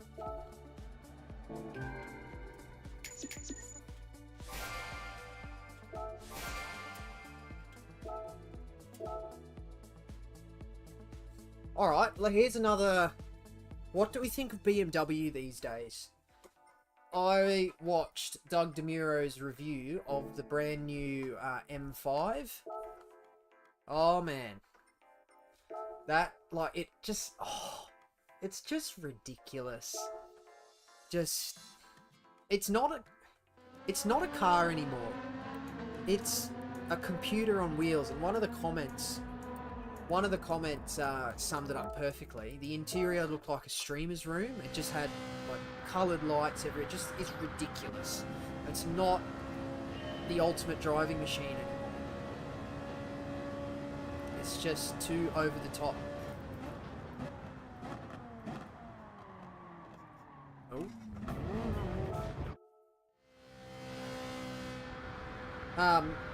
I actually don't hate some of the new designs of BMW. I know that BMWs have copped a lot of flack. Oh, I just hit the brakes way too late. They've copped a lot about their exterior designs over the last sort of decade. I don't think they look too bad. Even like even the iX or the XM, they're SUVs. People are like, oh, they're too big. The grille is too big. I think the size of the grille on BMW SUVs, it actually fits in with the size of the car well. The M3 and M4, they look stupid because the grille is not proportional to the size of the car at all. It's way too big and it looks like buck teeth. Like, if you had a timber house and you owned one of the new M3, I'd be concerned that it'd start eating your walls. Samsung or Apple, that's it. Very easy. Samsung all day, every day. I don't like Apple. I use a Windows computer, and Samsung, like phone, tablet, Samsung electronics, they can talk with a Microsoft computer a lot better than an Apple can. Like, you're not going to have full compatibility between your phone and your computer unless they're both Apple. And I think people buy Apple phones, and what they want you to do, what Apple wants you to do, is then go and buy an iPad, a watch, a computer. They want you to have everything Apple. Then they gave you, I think they've switched to USB-C now, but then they had their own specific connectors. You couldn't use any of your old cords, so you had to go and buy Apple cords that you have to buy. The charger doesn't come in the box anymore. I think Apple is just a little bit too cash grabby. That said though, the Samsung phone I've got at the moment, I got it about 6 months ago. It's an S23 FE. Yes, S23. I couldn't afford an S24 this time around, but last year's, well, 2023's entry level of the flagship range, the S23 FE, is still a good phone, but I just find it was a nice upgrade initially from, I had an LG for like 5 years. And yeah, it was nice to go back to a Samsung, but it's just a little bit glitchy, this phone sometimes. Like I'll just lose mobile data randomly for like 5 minutes, or if I'm indoors particularly, I just won't have very strong coverage at all. Like internet pages won't load if I'm on mobile data. And people might say, well, that's because you're inside. But I'm inside the same place as I was in with my old phone. I'm literally using the exact same plan as my old phone. I took the SIM card out of my old phone and just put it in my new one. Didn't do anything and just kept using the same plan. Everything's the same except the phone. And now I just have trouble with coverage sometimes. And it's a little bit annoying. Like, I was even in an area with good coverage. I was just sitting in a car and nothing would load.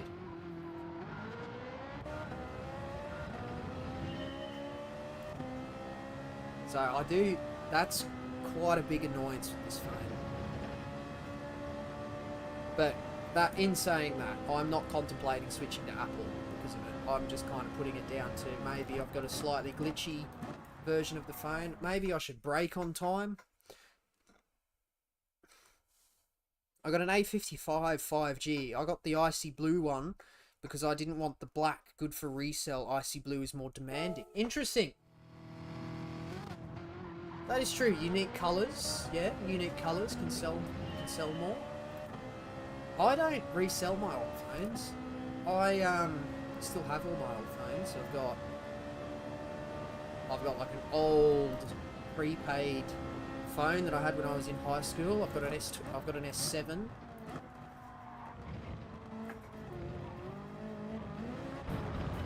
I've got my LG, and now I've got this one. But because when I get a new phone, I don't do the whole transfer all your old data off your old phone to your new phone. I start fresh. I start from scratch every time. So I keep my old phones with my old photos on it.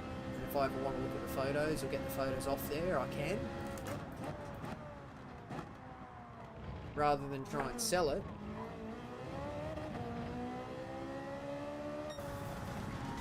Ooh, got there in the end. It's like carbon versus comfort. If I ever wanted to sell it. Yeah. Fair enough. The other thing, it's more common here, people say you recycle your old devices, so you don't get any money for it anyway. Yeah, I'm sure you can trade in at some places.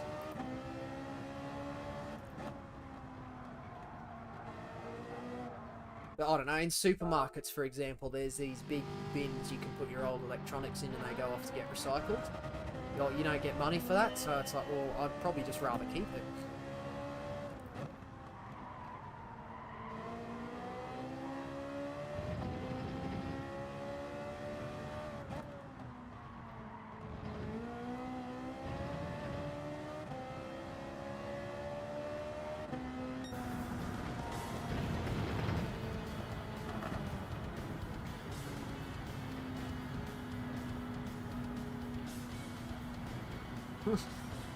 Woolworths or Coles?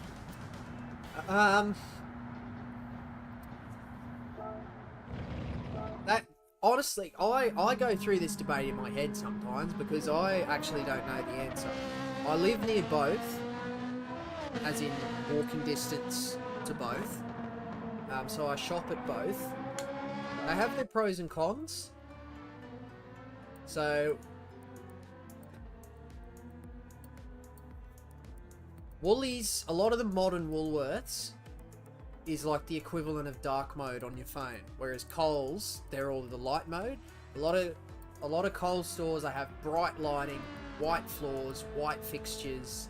It's like bright and fresh, whereas a lot of the new Woolies, they might have black floors, they might have exposed like industrial looking ceilings up above. The fruit and veg areas tend to be wood, so it's got like a darker, more earthy feel, and maybe that's what they're going for, being the fresh food people. But Coles can feel a bit brighter, and I have a lot of black stuff. For example, the wheel's black, a lot of wheels are black. All my furniture in my bedroom is black. All my apps on my phone are dark mode. My phone's black. I wear dark coloured clothes a lot of the time. Like, a lot of stuff is black. So honestly, it's a little bit refreshing to step into a Coles, more so than it is to step into a Woolies. That said though, Woolies tend to have better home brand selections. So there'll be stuff that Woolies has a home brand of, but you go to a Coles and they don't have an equivalent. You have to buy the name brand. But I also tend to find, in turn, Coles specials are a little bit better than Woolies. And I've done the exact same bloody thing. Serious question. I'm preferring Coles at the moment.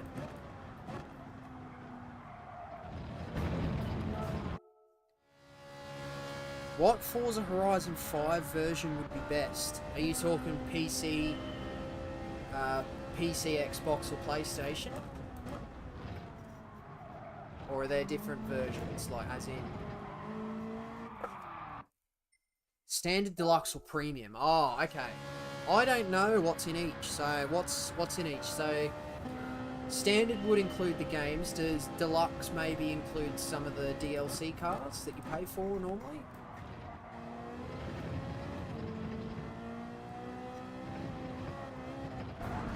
Oof. PS5, Standard, Deluxe, Premium. Because I know I have Forza Horizon 5 on my computer, PC, and there's a lot of car packs that you got to pay extra for if you want them. There's also the treasure map, you got to pay extra if you want it. Does car pass, right? If you really want to drive those cars, then I'd say go for one of the higher ones. But there are already so many cars in Forza, you're probably not going to drive them all. So if you're not that interested in the specific cars that it gets, you know, I maybe wouldn't worry about it, because then if that changes, you can just pay for it later. Or you give yourself the chance of saving a bit of money if you decide not to buy it in the future. But I don't know, the same could be said for Gran Turismo 7. Did you get the original version or the deluxe 25th anniversary version? I got the anniversary version, and it gave you like, I mean, what did it give you? A GR Yaris with a specific livery on it and a couple of other cars. I mean, I don't think I've ever driven them, so,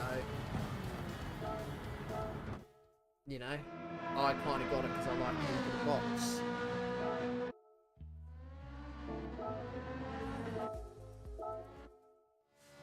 Premium is Car Pass, VIP membership, Hot Wheels expansion. Okay, look, the Hot Wheels expansion, I would admit, is the thing I've come closest to actually paying for.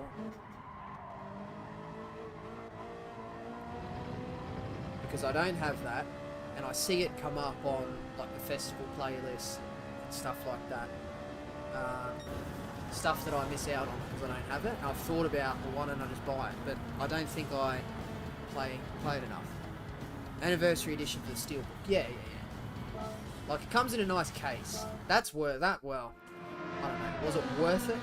Maybe not. But I have the Steelbook, so I don't really think twice about it. Yeah, look, I'd say Welcome Pack, Rally Adventure, Hot Wheels Expansion, Car Pass VIP. How much extra is the premium over the standard?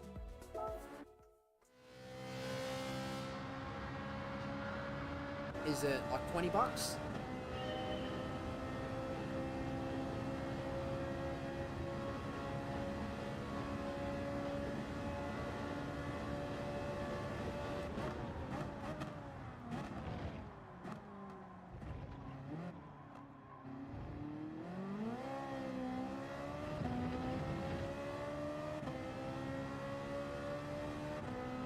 Alright, let's get this lap together.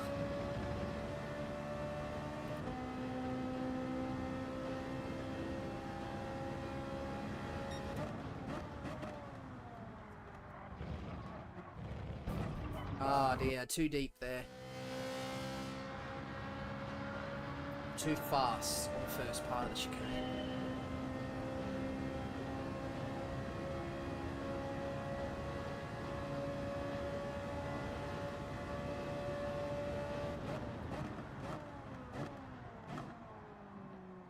That was actually too deep. You can be all over. 109, 159. Deluxe is 139. So hang on.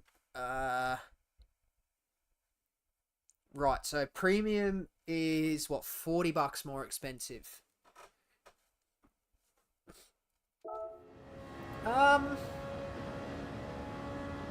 mean, how much are those expansions on the store?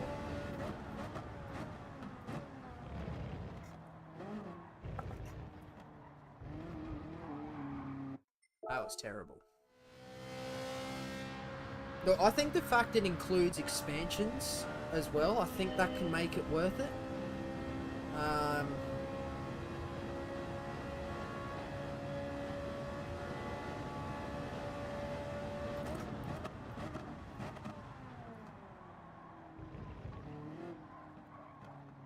But look, at the end of the day, right, it's a 40 buck difference. If those expansions are going to be something you're going to play and get anyway, then you may as well just go and buy maybe the deluxe. Currently no store. Yeah, fair enough. They'll probably... Well, when does it actually officially release? The store will probably go live then.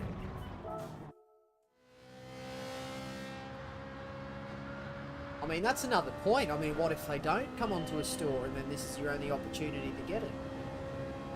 Well, I think at the end of the day, it's only a $40 difference.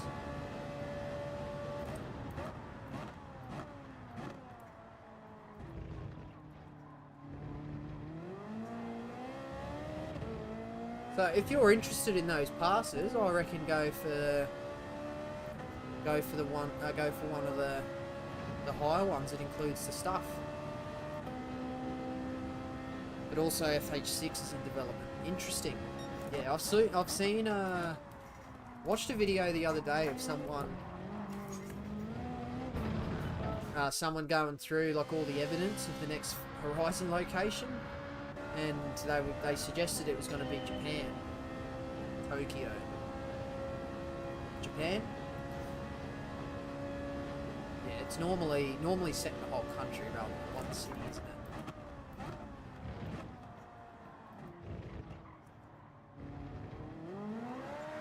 Oh, that's no good. April 25 for premium, 29th for standard and deluxe. So premium's the most expensive, isn't it? And you get it early. Oh. Look, it's tough for me to answer because I'm not actually going to be buying it a second time just to have it on my PlayStation. You know, I don't play it that often. Maybe once a month, maybe I'll play it. And then I've got all my progress on the PC already. I don't have all the storage in the world on the PlayStation, so if there's a game I can get away with playing on my computer, I will do that.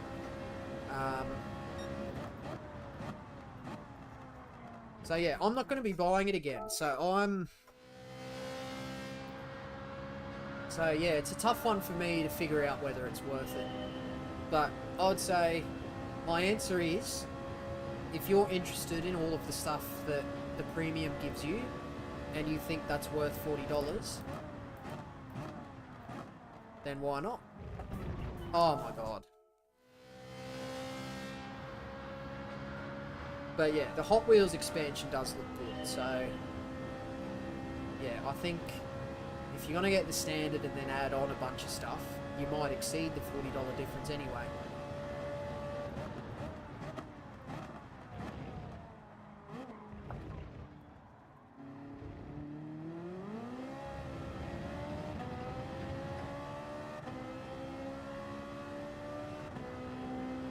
Right, Monza, let's go. Let's get this one done. We've had a fair few retries here.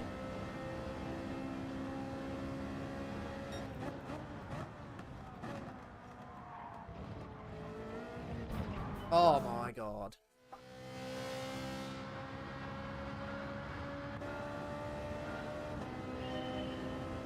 Test Drive Solar Crown Gold Edition, worst purchase of my life. Oh yeah, I didn't hear great things about that.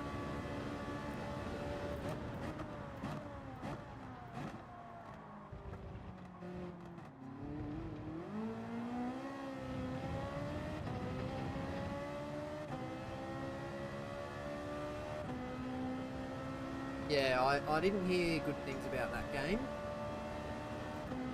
But I think the advantage that Forza Horizon 5 has is you know what you're getting. Because the game's been out. Oh my god. Shut up, Sarah.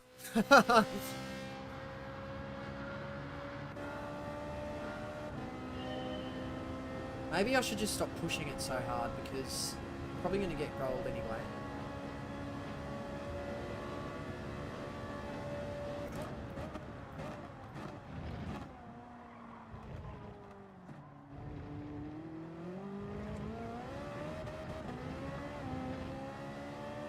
That wasn't very good.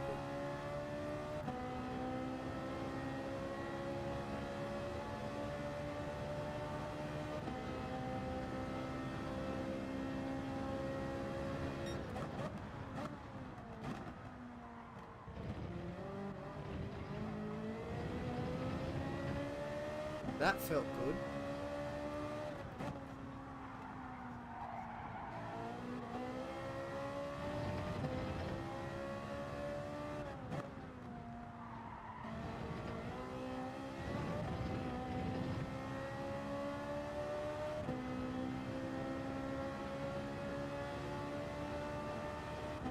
Come on, let's get this done.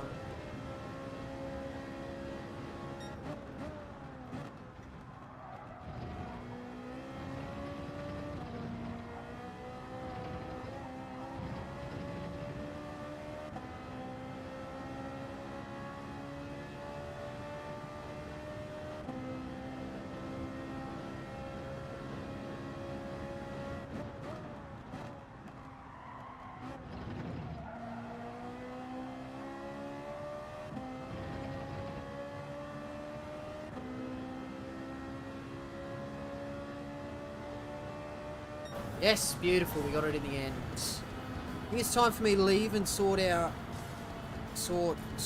dinner, talk soon. Sort out dinner, talk soon, buddy. Sounds good, Tez. Thanks for joining.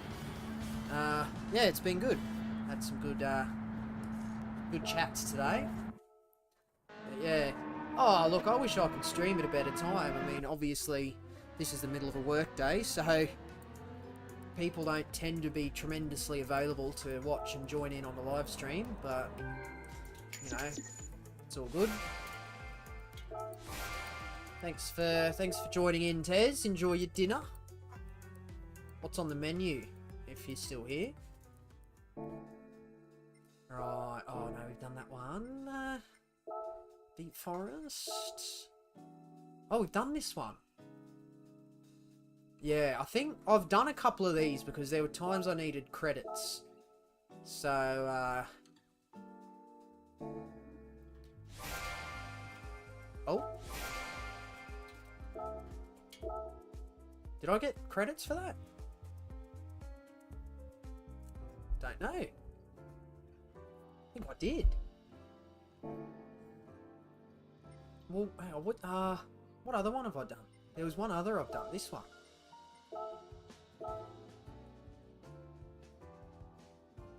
Lamb shank or something else. That sounds good.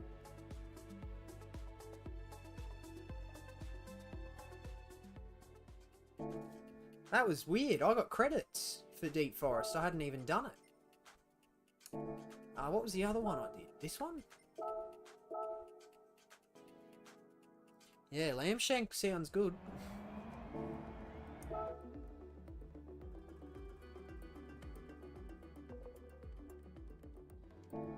Yeah, interesting. That was weird. Well, here comes the big one. Oh, why don't I do these? I'll do these ones first. Oh, I've done gardens. There you go. Well, let's see. Do I get credits for this? Yeah, I do. Oh. That is weird. I don't know why. Don't know why I would have not collected the credits last time I did it. Anyway, we'll do Seaside in the Jag. The Jag. It's a Jag. Jaguar.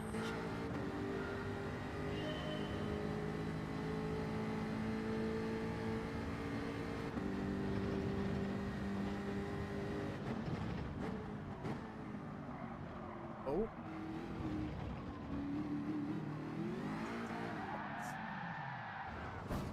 That's alright. We'll try again.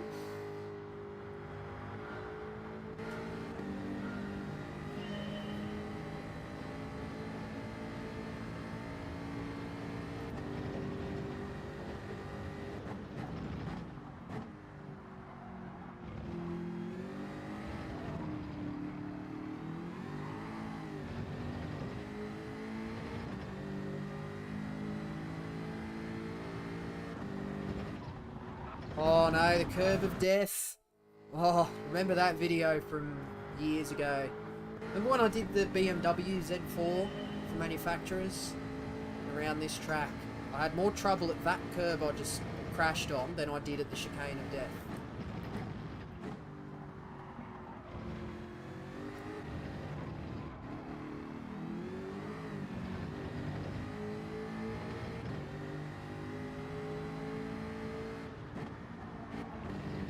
I probably didn't need to brake, actually.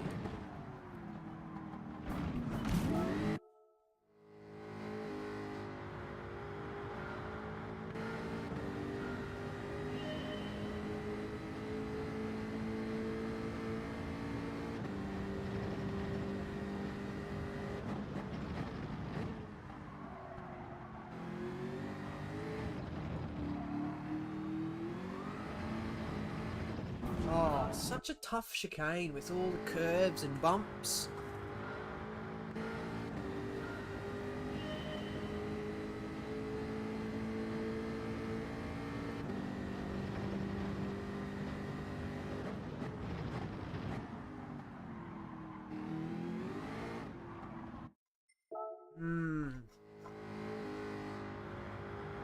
Right, we can do it.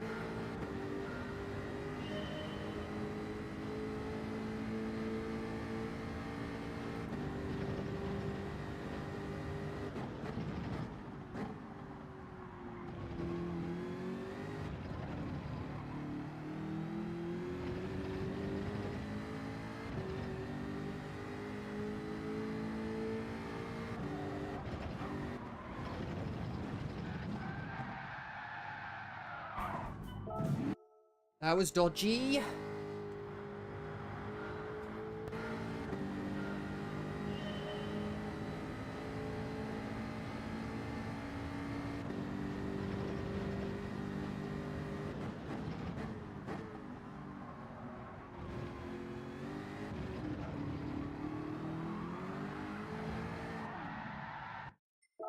Oh man, it's just so hard to keep grip, hey.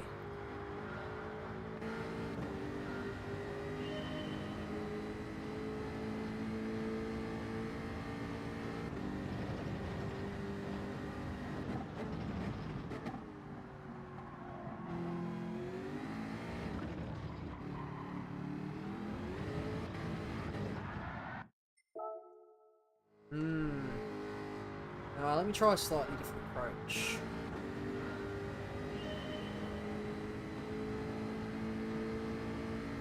I've always struggled on this track. I can't seem to extract the best pace.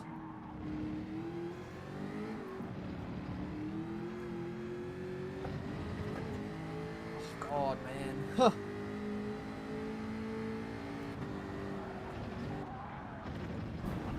Oh, wow. Yeah, I'm struggling with this one.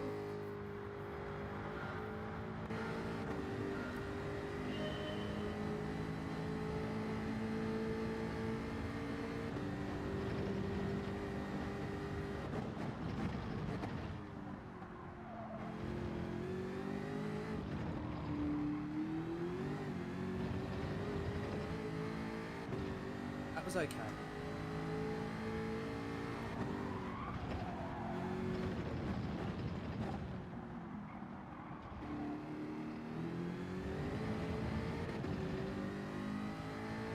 Okay, we got it. Yeah, tough. Really tough track. This has never really been my track, this one. It's definitely, in terms of how far off I usually am compared to, like, the world record, the gap's definitely a bit bigger on this track.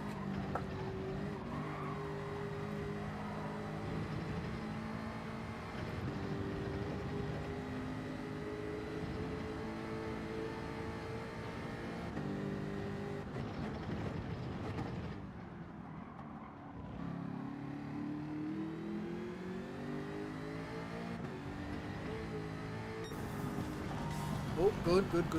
Alright, chicane of death.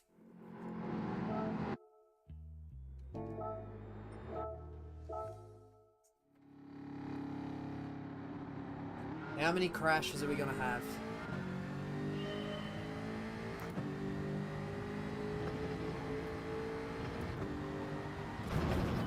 Well, there's one.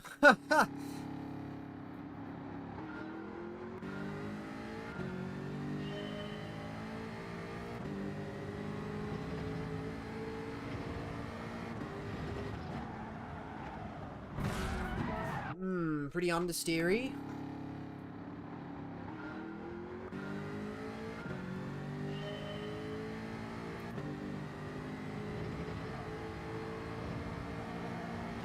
Oh my God.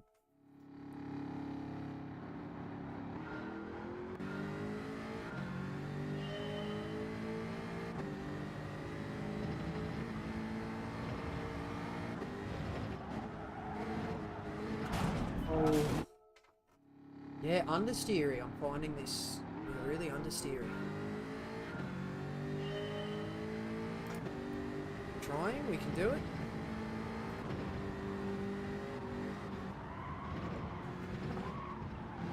Oh.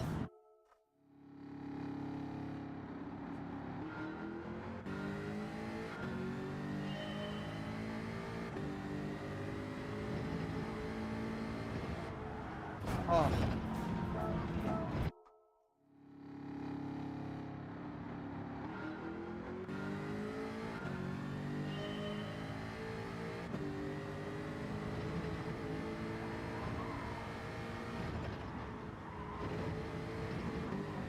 That was it. Scrape the wall.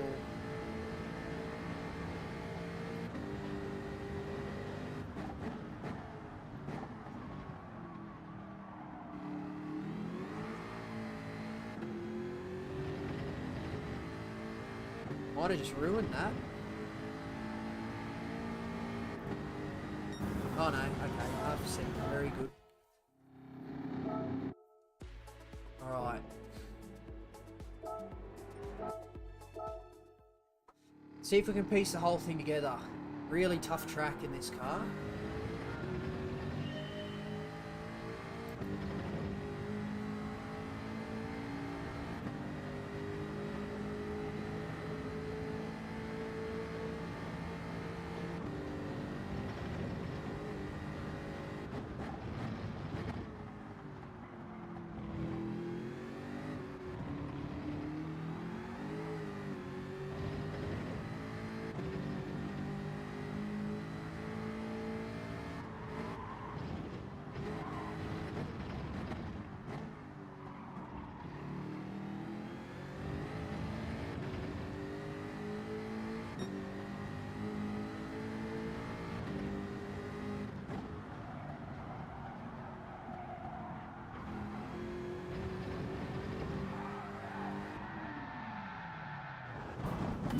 You know, oh, it's a bit of a mystery, eh? How you lose it at a high speed section like that.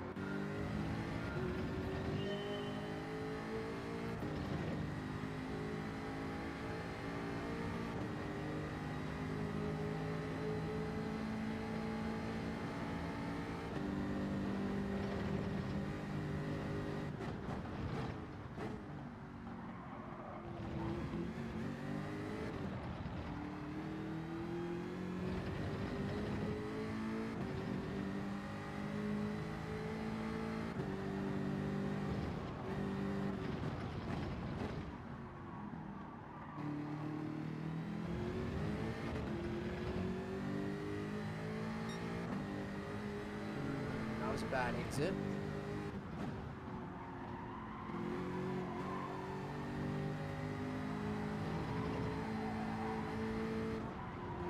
Oh no. Yeah, I find this car oversteery on the throttle, or oversteery out of the corners, and then understeery at high speed.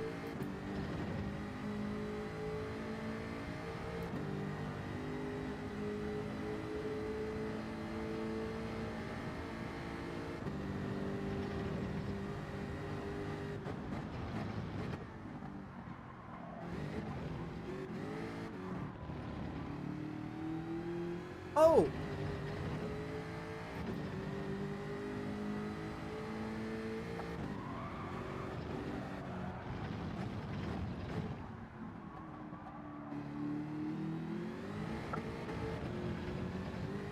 It's interesting. You get a penalty for going off track, but it doesn't cancel the attempt.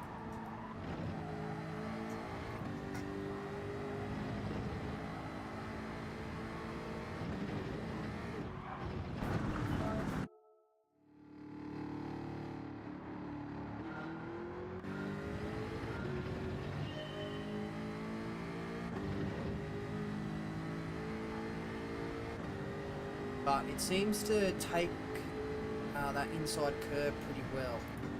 It doesn't actually spear the car off out of control, so...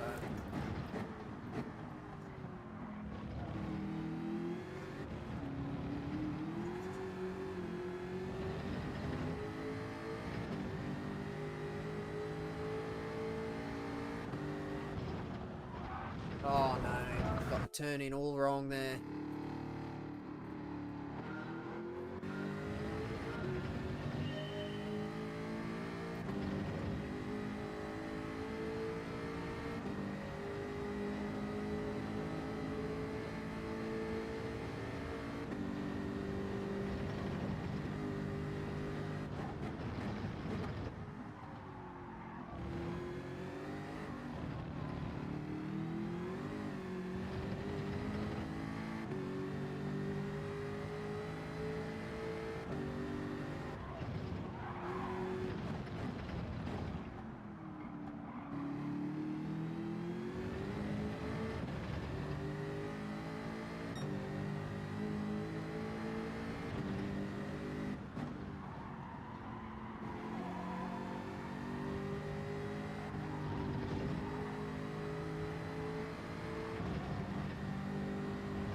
Good, okay, come on.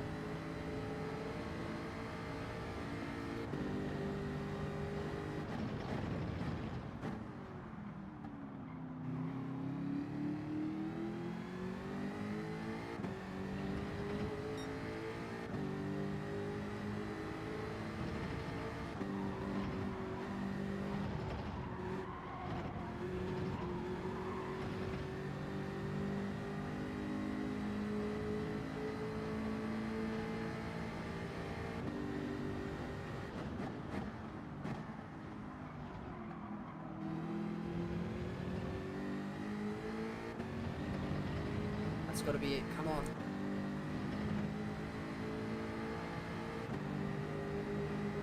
Boom! How's that? Beautiful. Over a second in the end.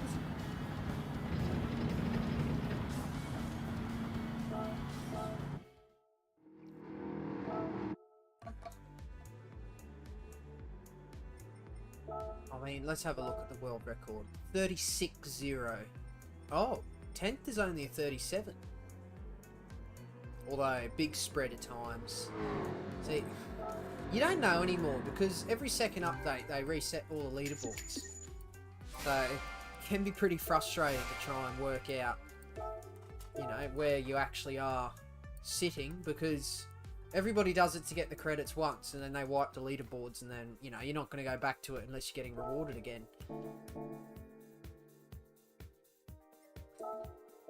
Red Bull ring. Oh, interesting. In the X2014 Junior, this looks.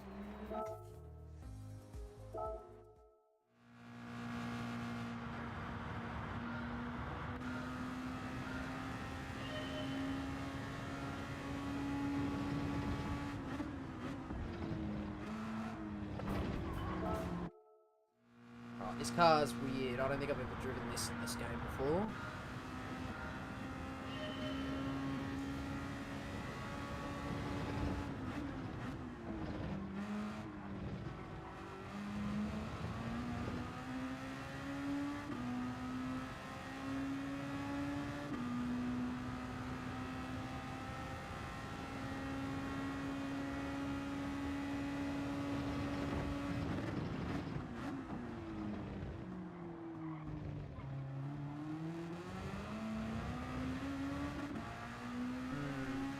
That won't be it, surely. Nah. Wow, half second off.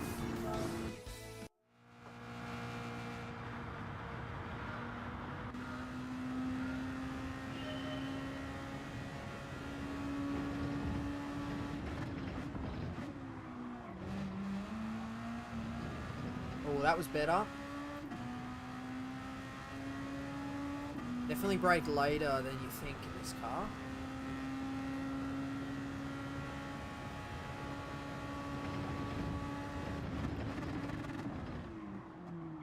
That was probably a bit too late.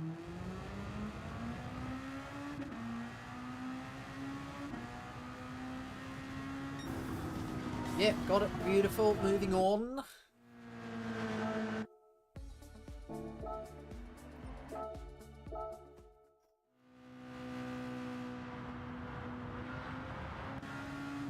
Oh, I've got the Nürburgring after this. Bloody hell.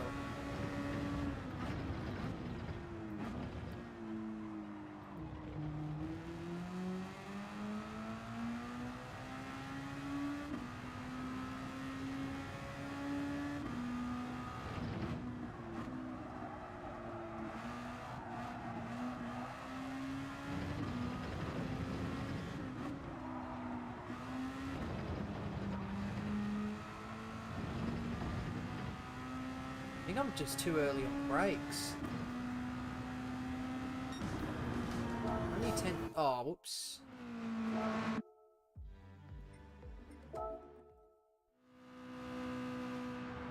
Yeah, tough little one, this one. You can brake so much later than you think.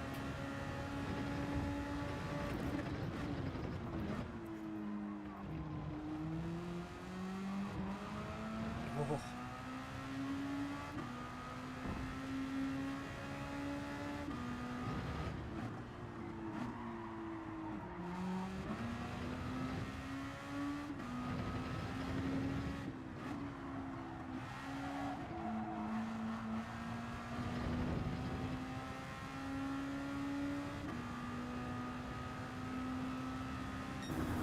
Yeah, good, good, good. Carried good speed in that one. What are we going to have? The last couple of corners.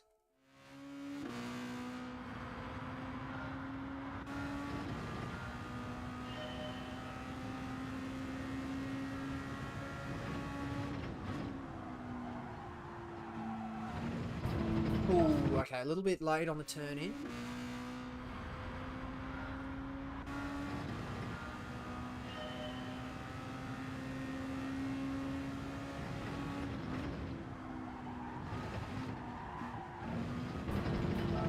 Come on.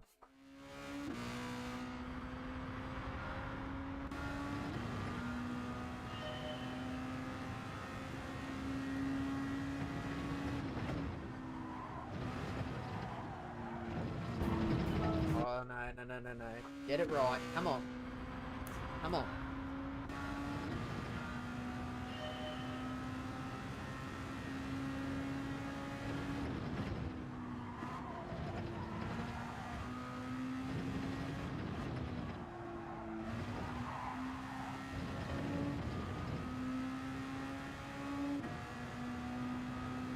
Yes, beautiful. Love it. Let's get this full lap. This car's very odd. It's like it's got the brakes of a race car, the downforce of a race car, but then it just doesn't have the power. So you can brake so late because you're not going that fast, but you have really good brakes.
Oh, that felt good.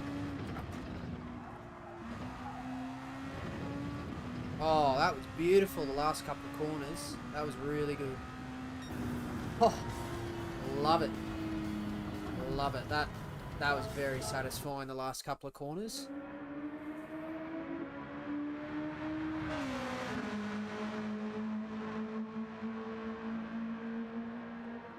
Oh,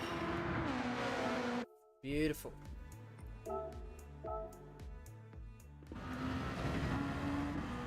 Oh, that's not what I wanted.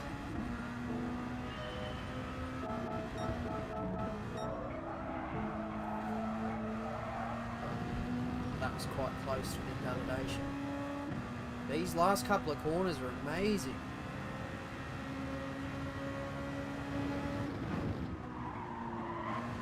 On the power before the apex. On the power right as the car dips. Oh, beautiful.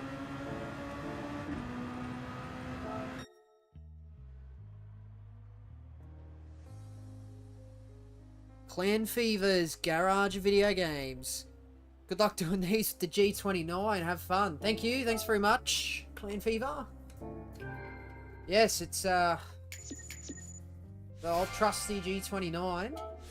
It's the only wheel I've ever used.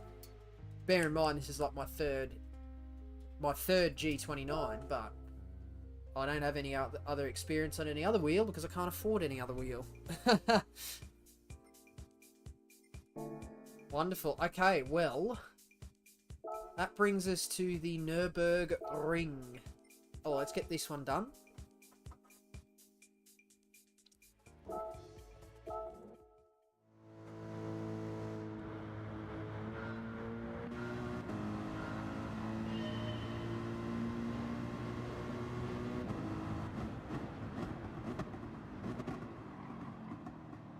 Oh.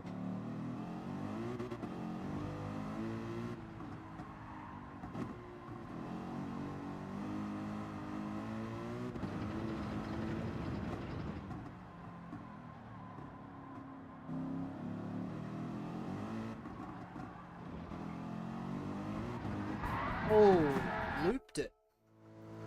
Looped it. Wasn't an amazing run anyway. I went too deep in turn one.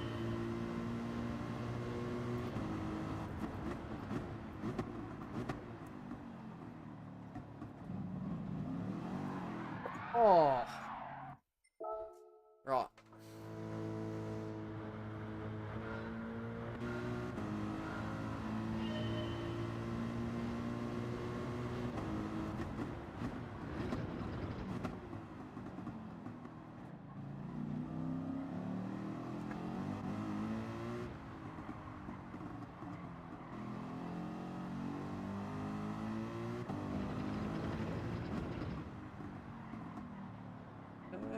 Turn.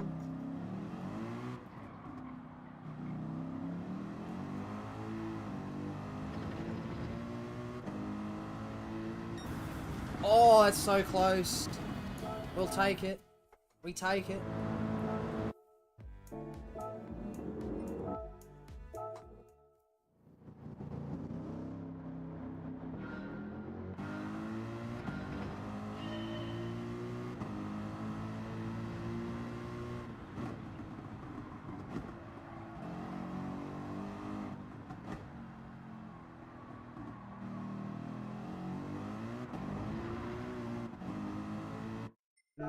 Not the best exit.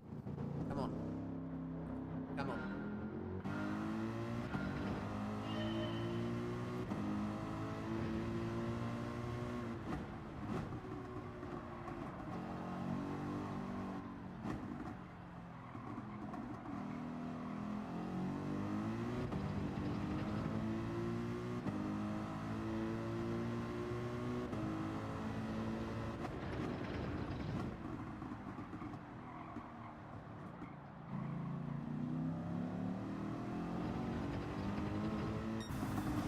Beauty, okay. Yeah, I seem to struggle with the low speed stuff in this game. I just find the cars so incredibly slippery.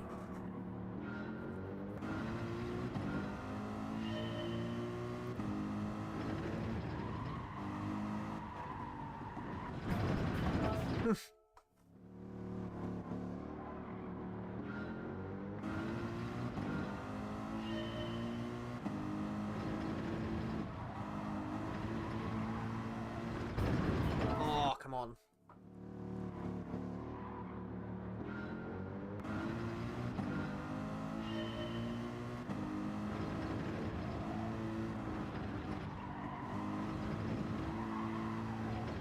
Oh man, it's so tough. Huh.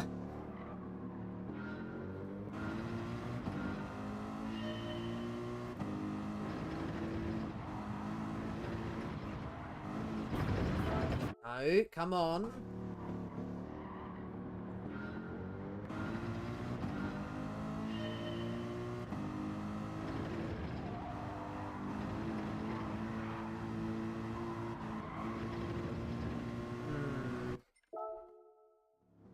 God.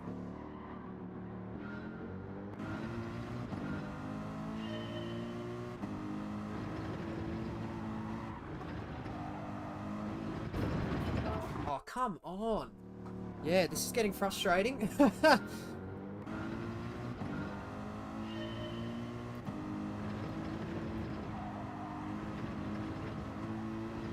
Right, there we go. That's better. That'll do.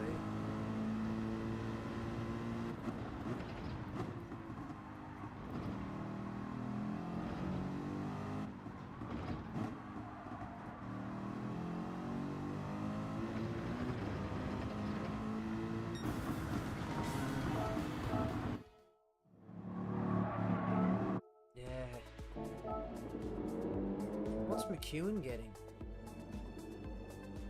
Okay.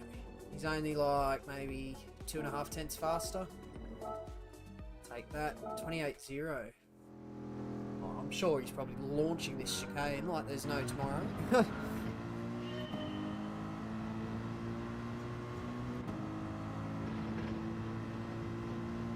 know where the braking point is.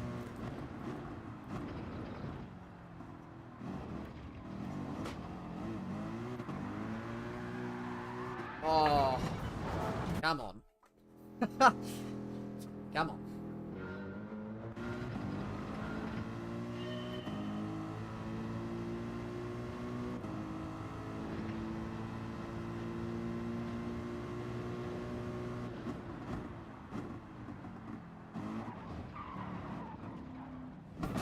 That was no good.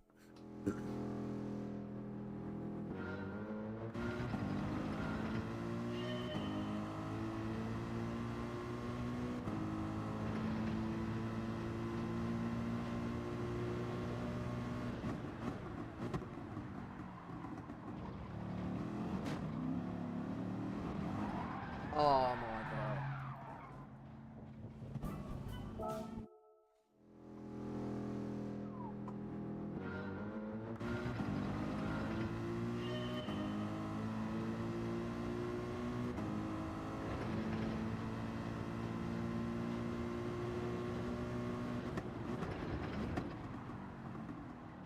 Now that braking too late.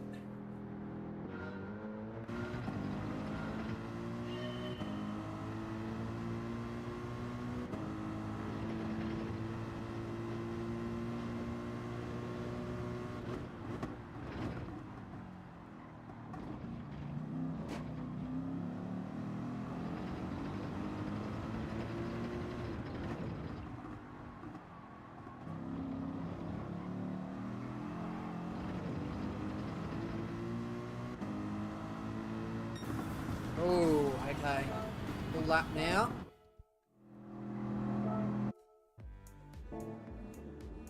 I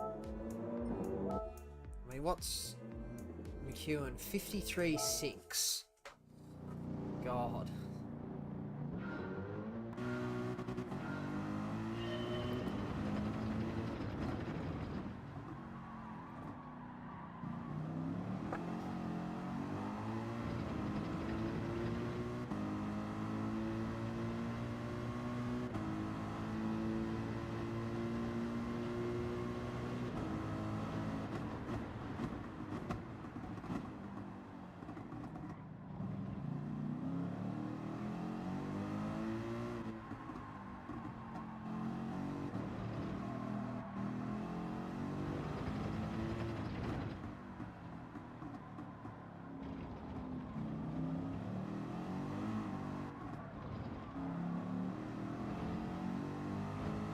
Okay, Mercedes Arena navigated.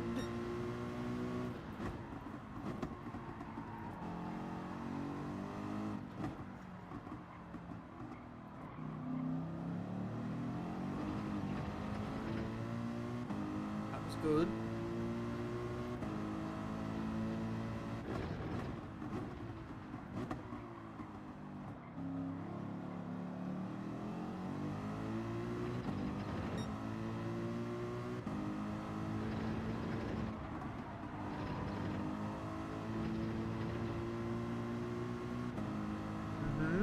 Been good. Bit deep. Oh no! Oh, little slip. Little slip is all it takes.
Oof.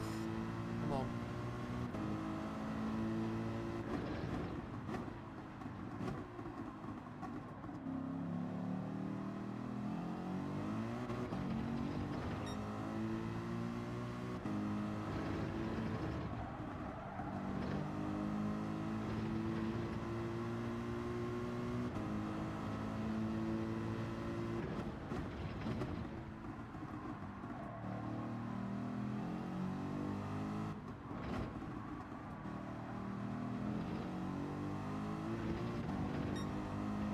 Oh, little slip. That's okay. We'll keep going.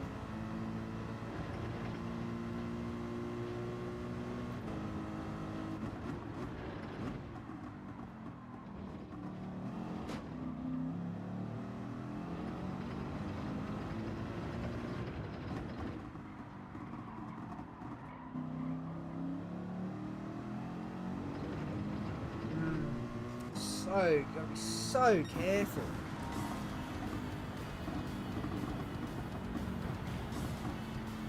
I know we're men, but TCS 1 to 3 is fine in GT7 with the physics changes they've done.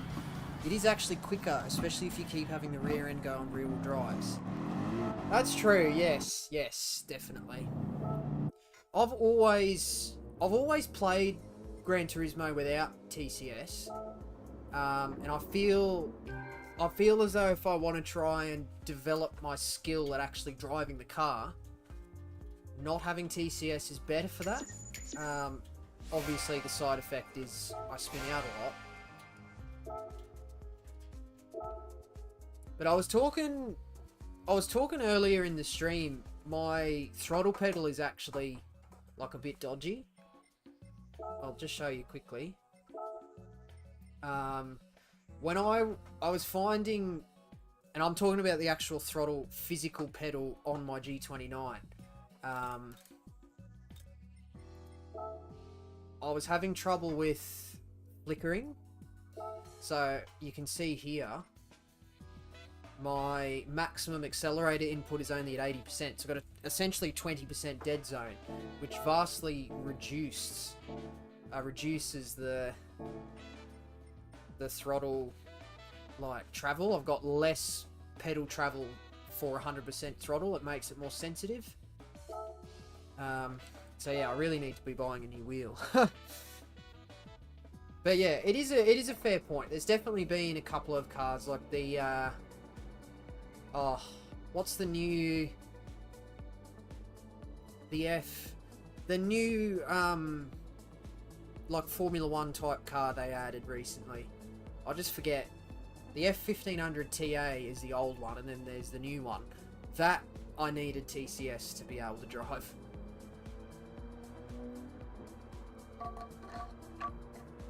I had the same thing with my G29. Yeah, they're a handy little wheel when they're actually working. Right, let's see how I go here.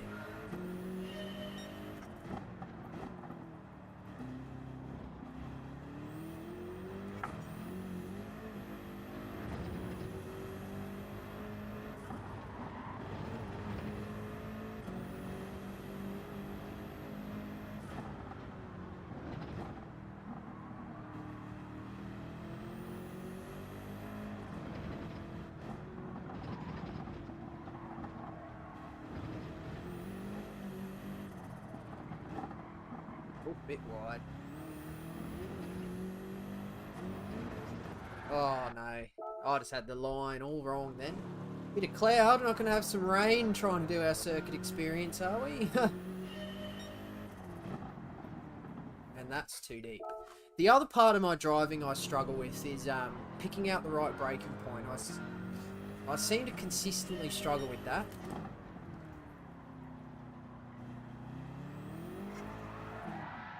Probably do a third gear exit.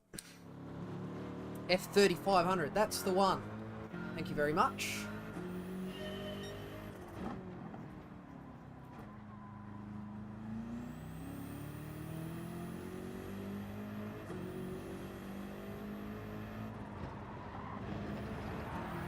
Oh. Well.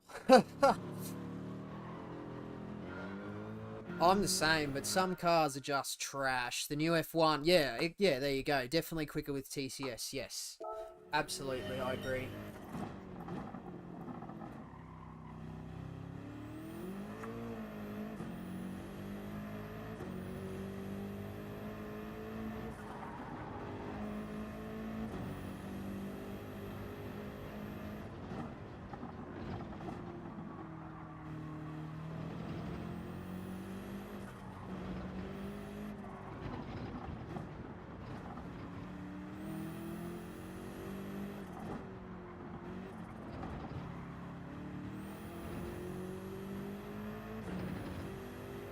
That. Come on, come on, come on. Oh! Very close. Alright.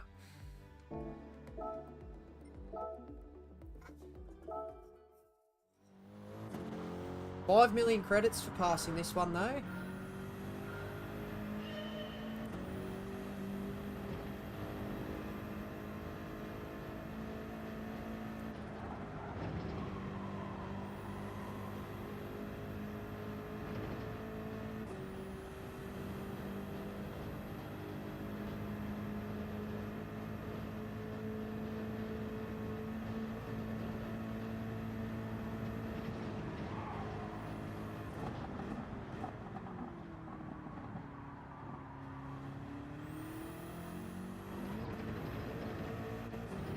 Oh, how did I keep that on? Oh. How did I keep that on the track?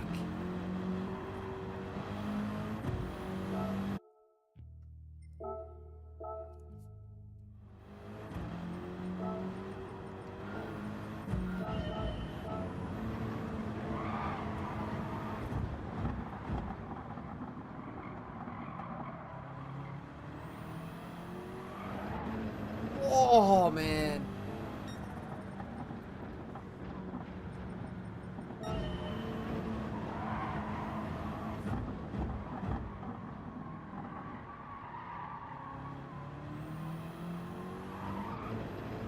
Oh, that was so close. Alright, come on. How many sectors do we have? 10, 11. Come on.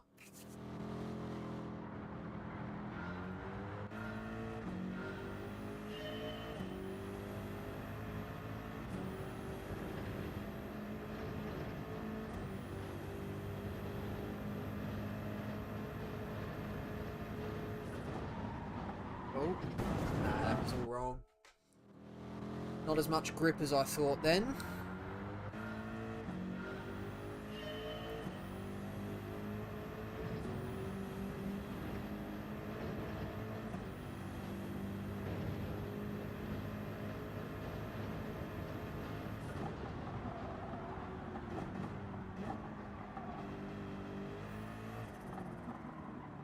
Ooh, that was wide.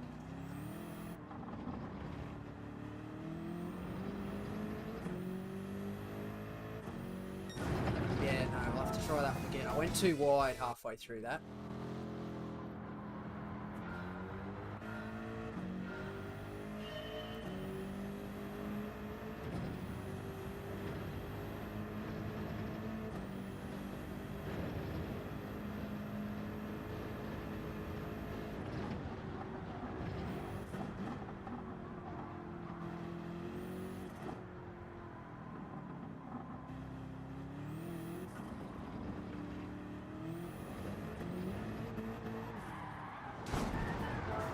No good, no good. On the grass too much.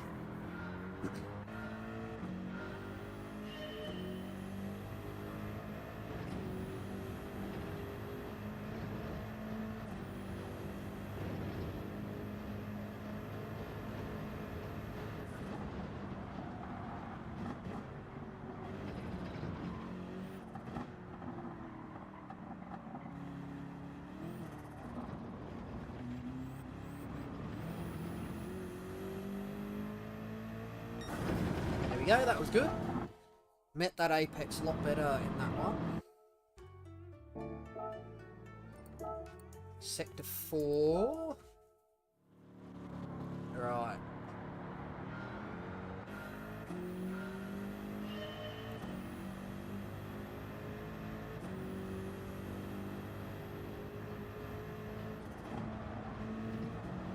Don't know if you need to brake there.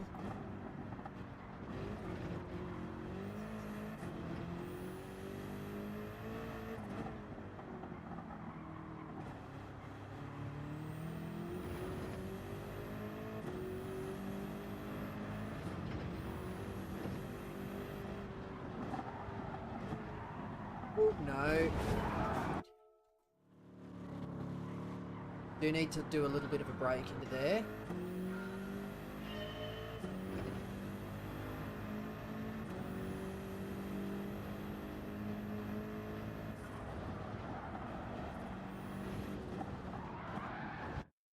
And be 4 wheels on the tarmac in braking zones. That'll help me, won't it?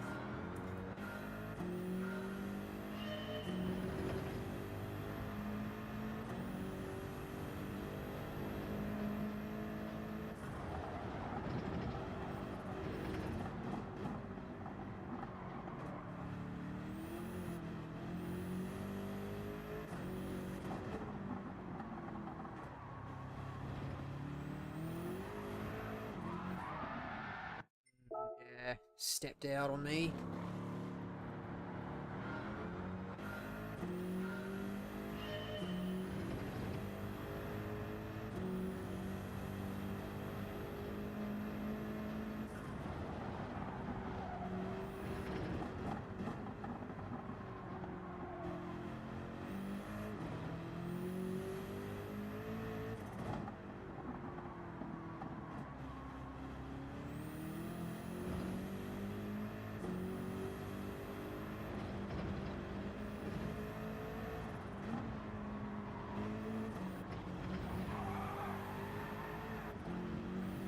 Oh!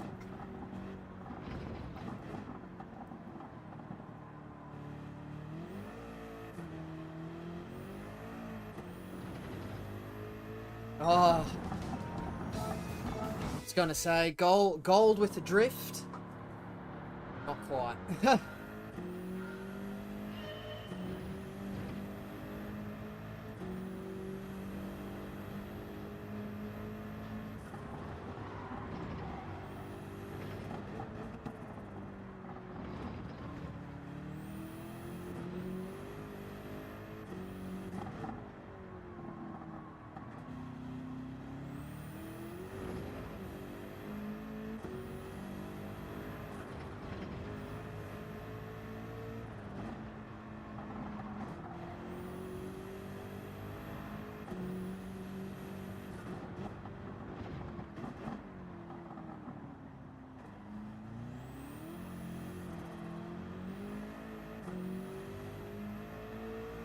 Beautiful, beautiful. Keep moving through. Right, I think this section's got a bit of a straight to it, I think.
Very good.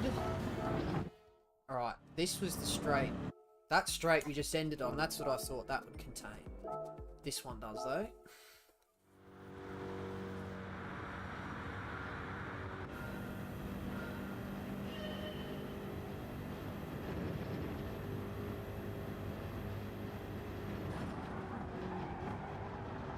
Ooh. Need a downshift. Okay, lift off, turn in, downshift to 5th. Probably don't need to touch the brakes.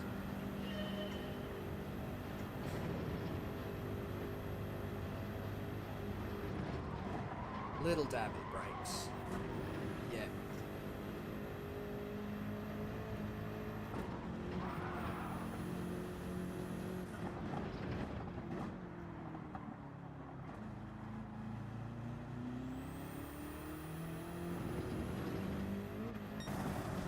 Very good.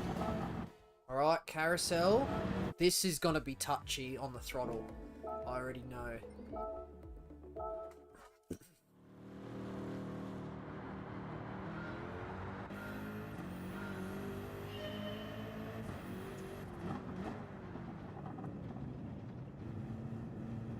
Stay banking. Oh, that was... Nah. Absolutely not. That was terrible. I went a touch too deep and then had to scrub off too much speed. I've done it again.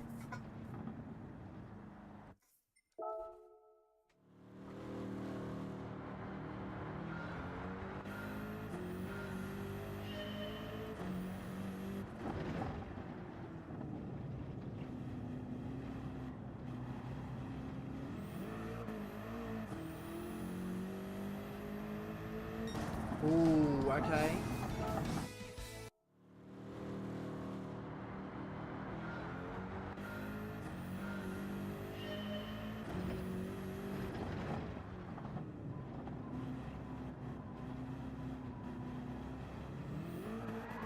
Oh. I just damped the throttle too hard then. Be patient.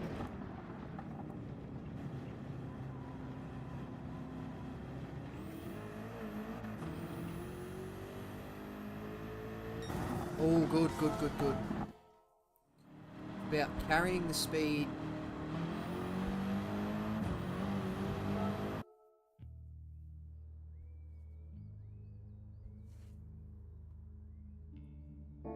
Right, moving on. Alright, got some fast corners here.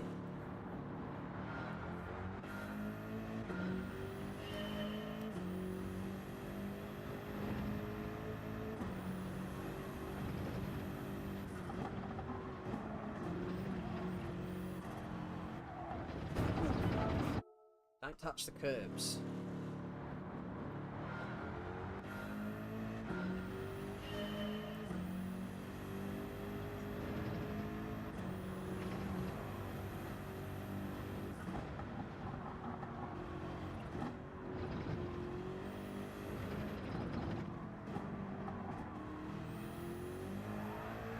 Oh, man.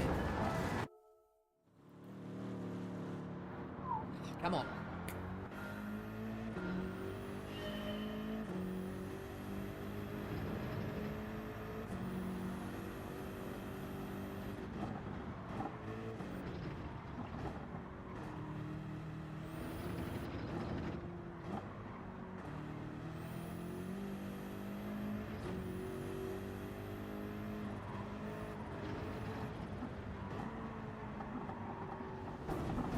The curbs are deadly, eh? They really are.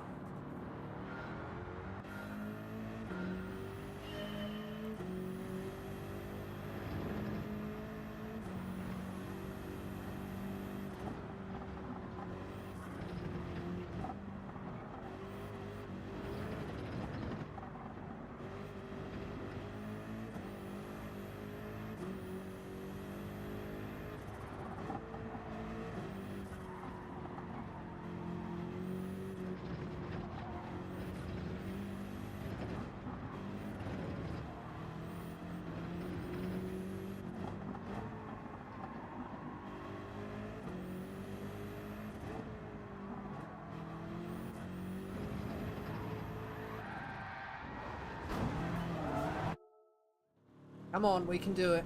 I want to do it.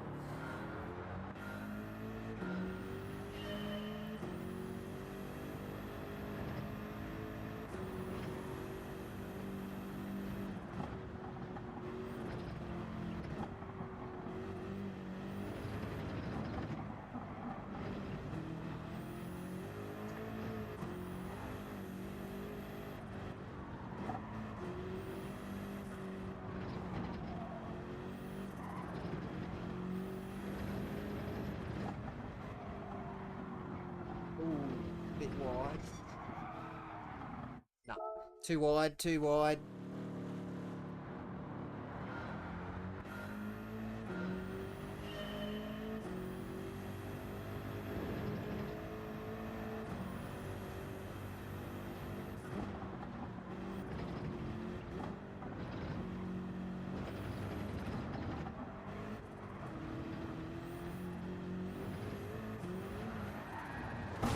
Bloody curbs.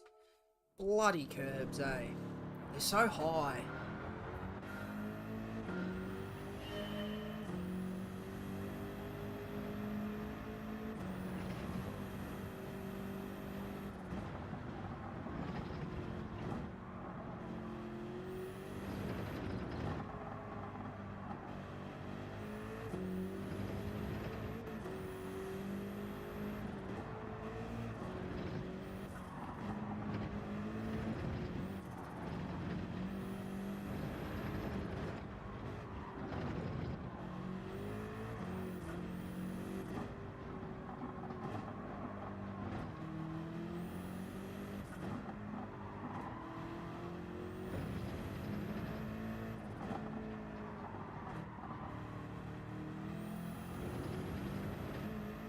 Beautiful, okay, come on.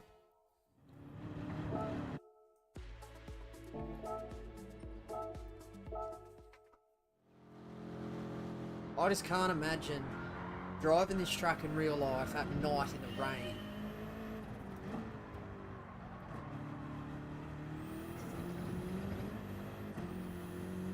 That's next level. Dip of death.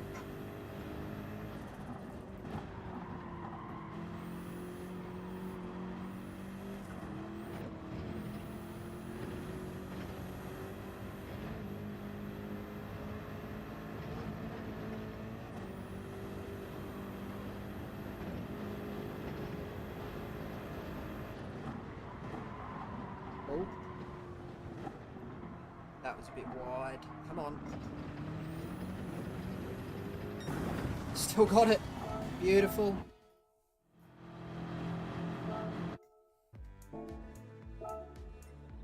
Sector 10. I think 2 more sectors after. Well, this one and 1 more.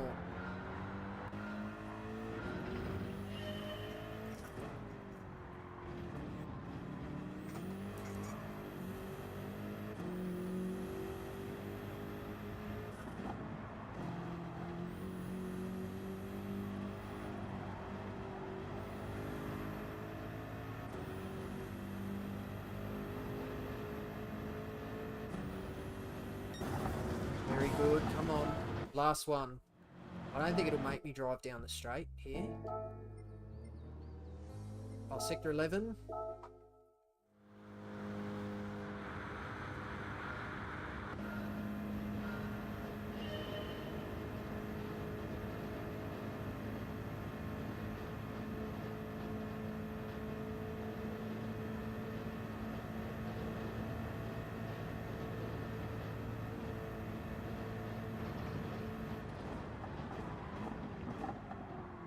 Bit late.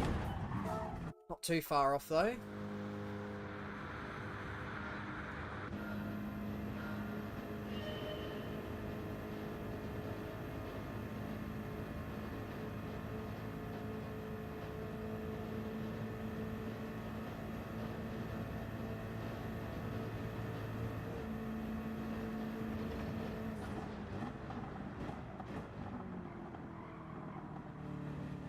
Touch too deep. Oh.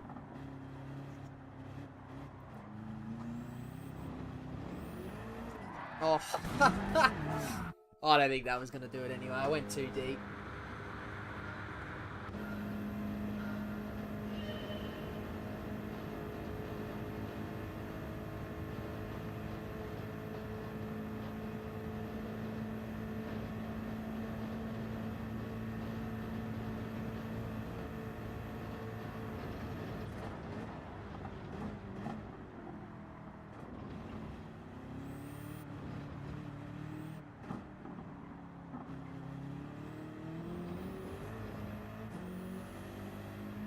Beautiful. Right.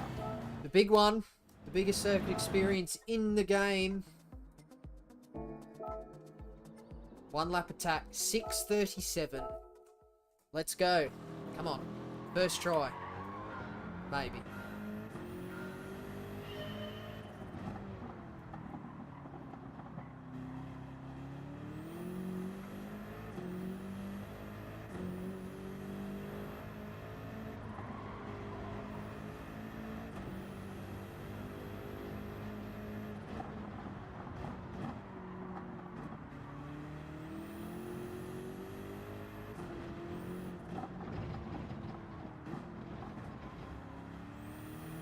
That was a bit slow.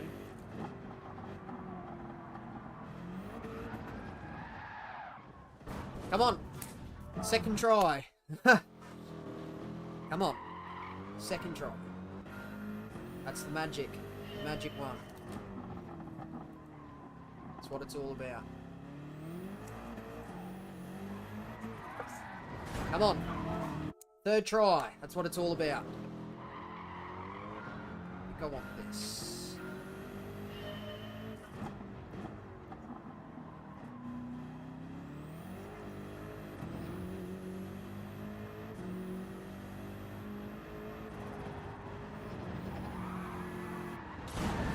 Wow.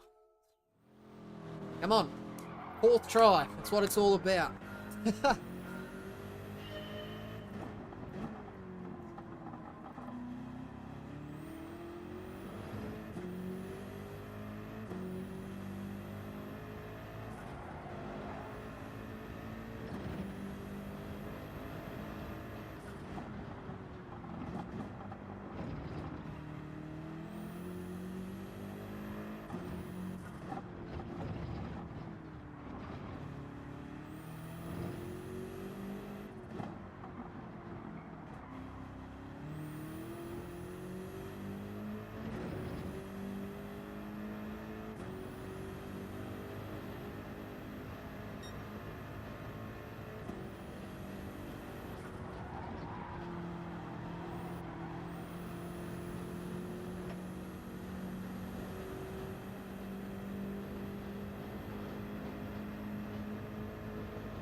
good. Come on.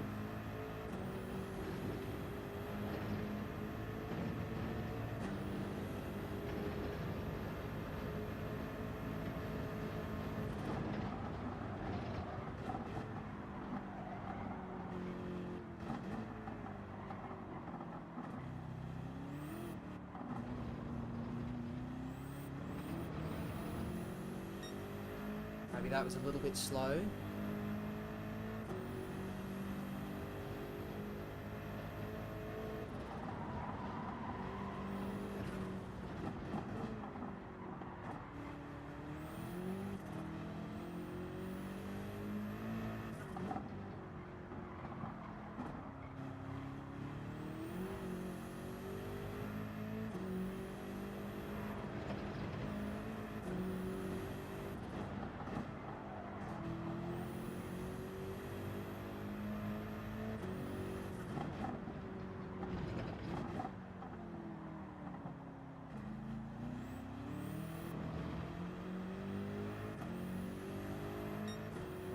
Okay, we're good.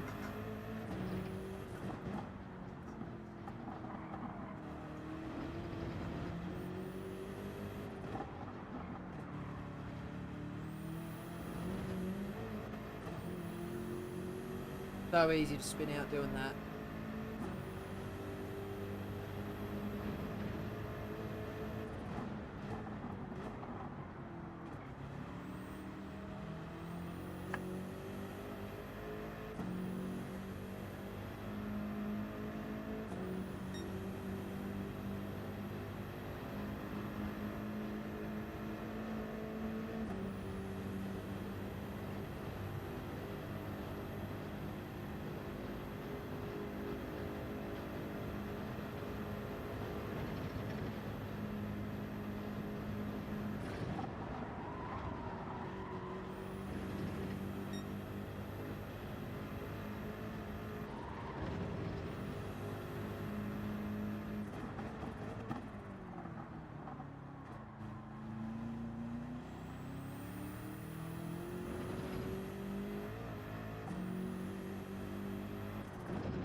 Come on.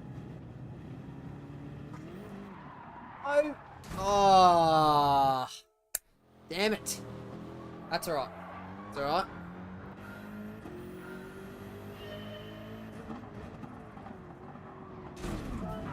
That was too late on the brakes.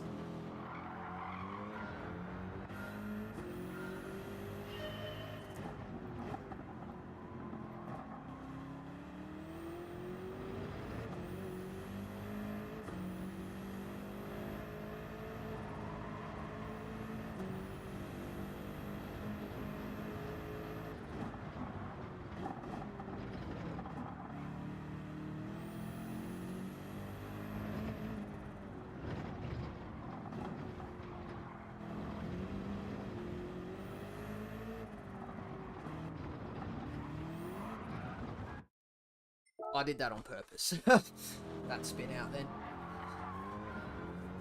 Whoops.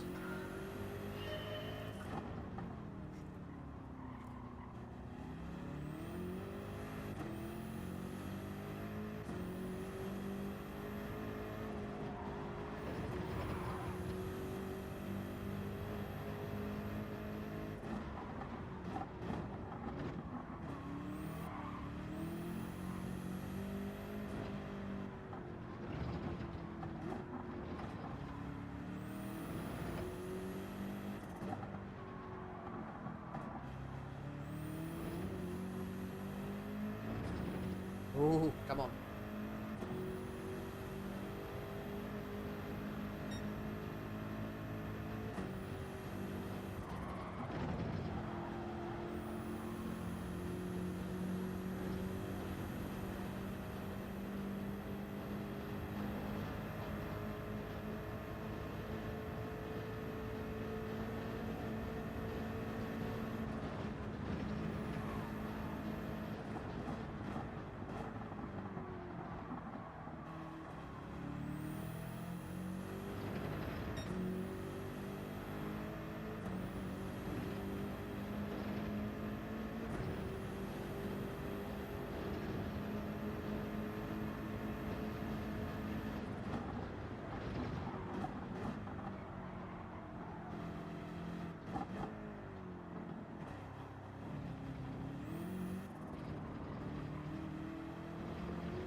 bit slowed through that little sequence.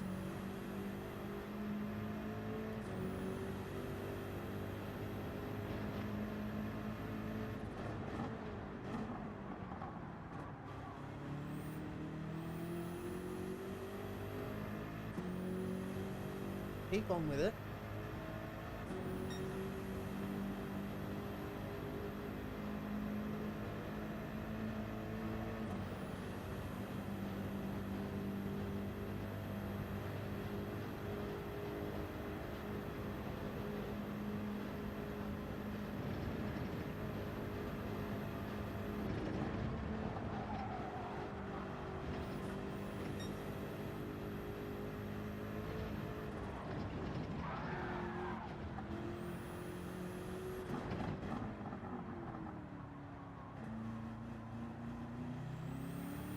Can't smash that curb.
On.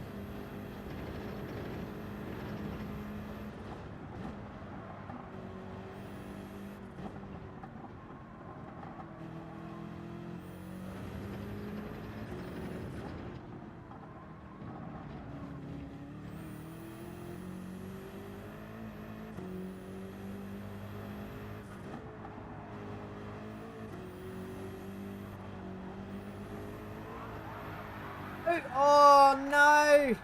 Oh! Oh my god! Oh! Bloody hell!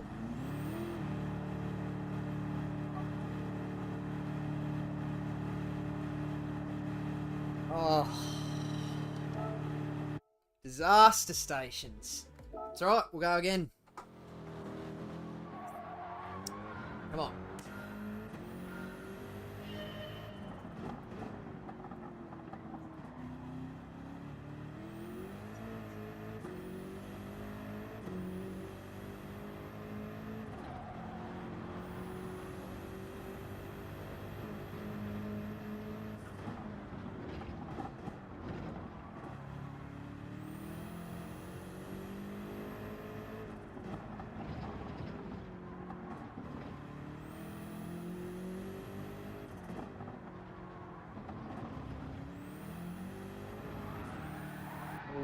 Disconnect. It's okay. Brooklyn Foster, welcome to the stream. Your stream is so good, it deserves a custom overlay. Lucky for you, I make those. Oh, thank you. Yeah, I'll reach out if I ever decide to. But I like to make my own stuff. I like to keep it all together.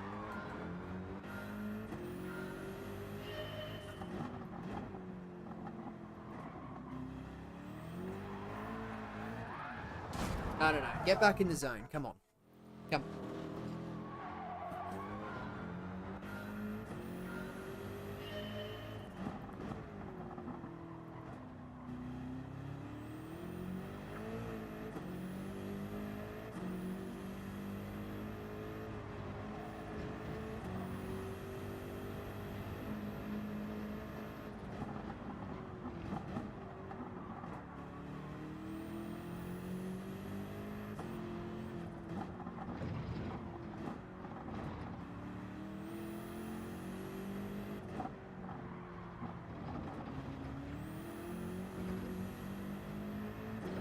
Right, that was much better than any attempt I've had so far.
Bit wide.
Oh no!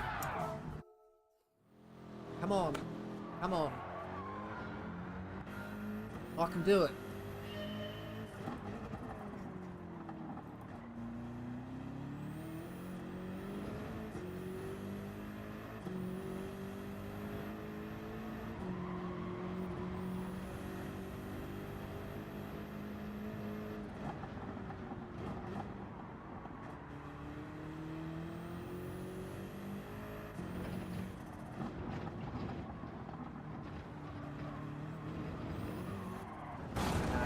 No good.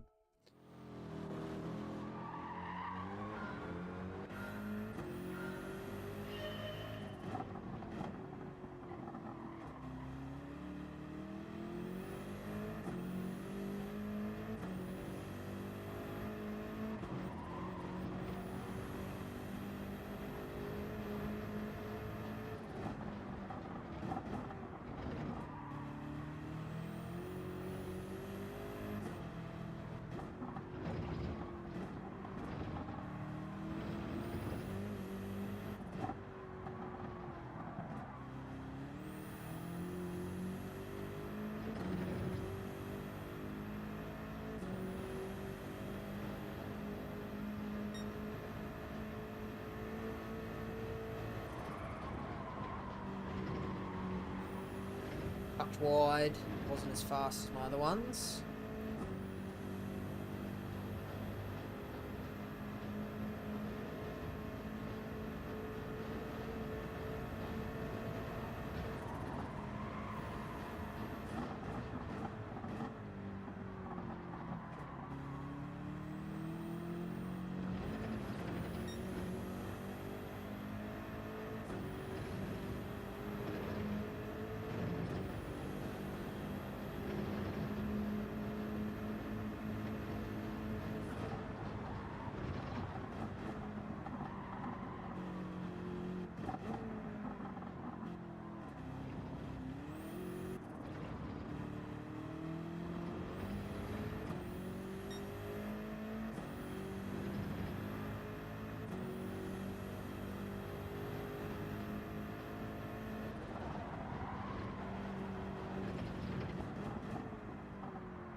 Really on the brakes there.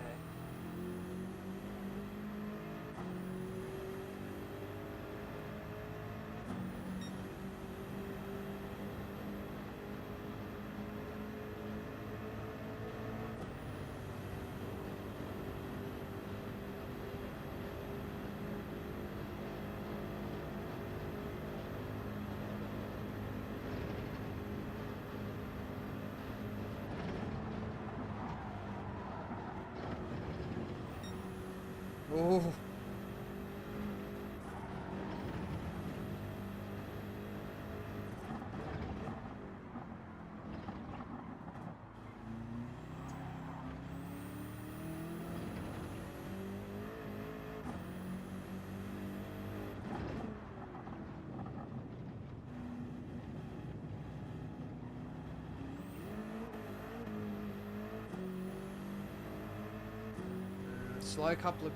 Slow little section there.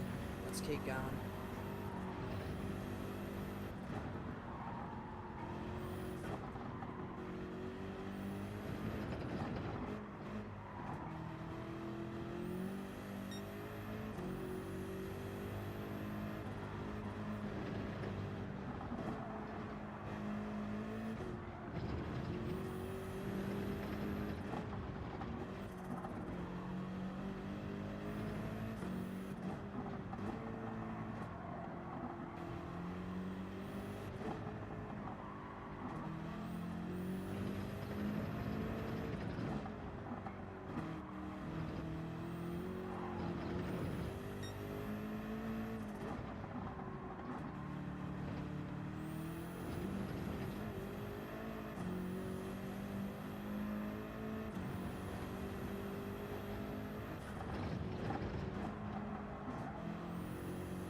Right, let's get this right.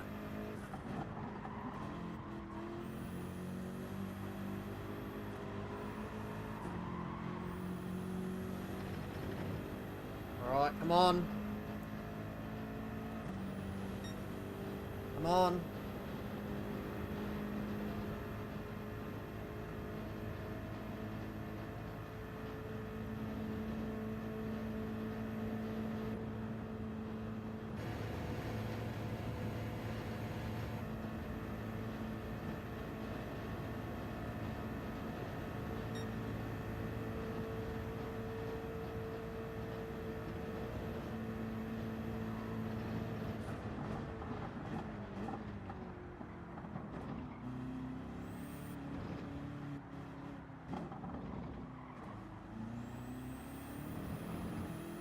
Yes! Beautiful! That's how it's done. Oh. Oh, how good's that?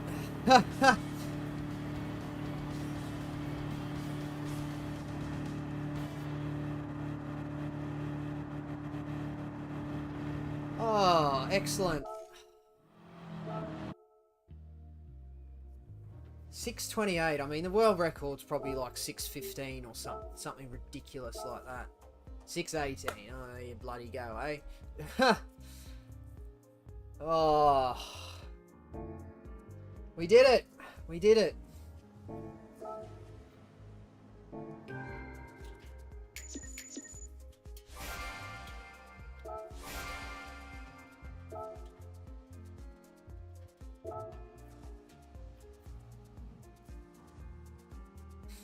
Oh, man. 20 million credits we've got now.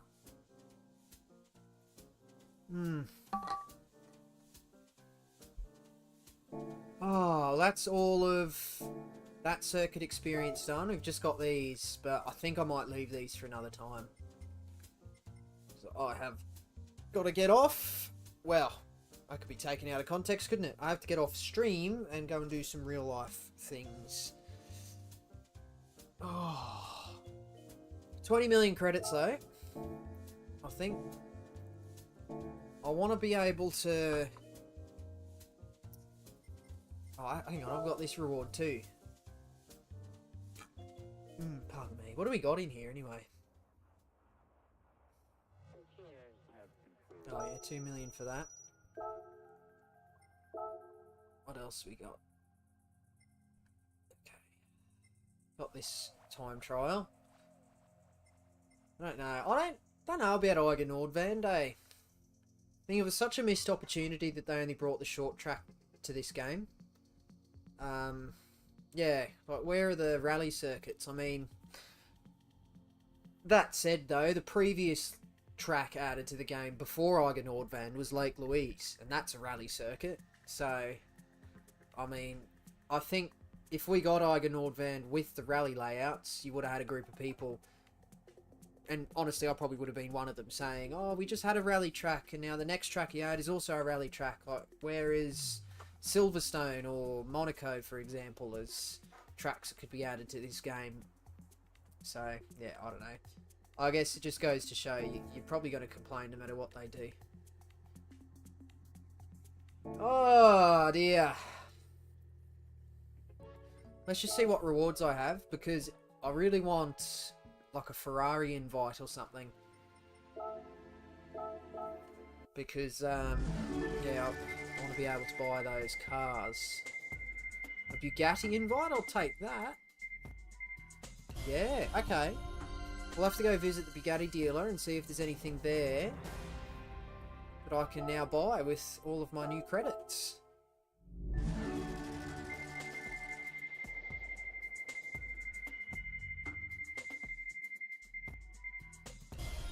Great, I got an exhaust pipe.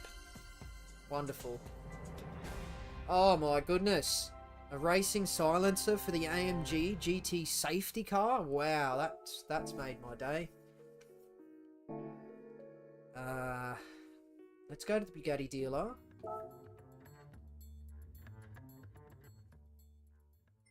I say Bugatti. Some people say Bugatti. I really emphasise the A. I don't know if that's correct. Bugatti. Well, it's got a double T, and where I'm from, that's Bugatti. We've got a Citroen invite, but I think, yeah, I've already acquired that one. So, Bugatti. I've got 22 million credits here. Excellent. I can buy this Veyron, which I will do. 2 million. Get it off the wish list. Whoops. Did the Veyron come in all these colours? I mean, that's a cool colour.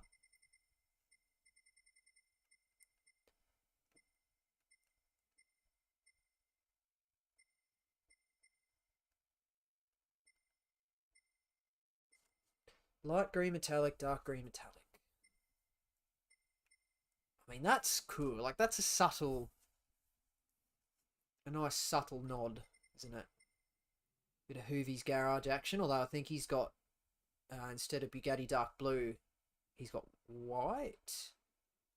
Ooh, I don't really know. I forget what colour his is. Ed Bolian spec, all red. Purple. Let's get this one. I like this one. Okay. Well, there's one special car down.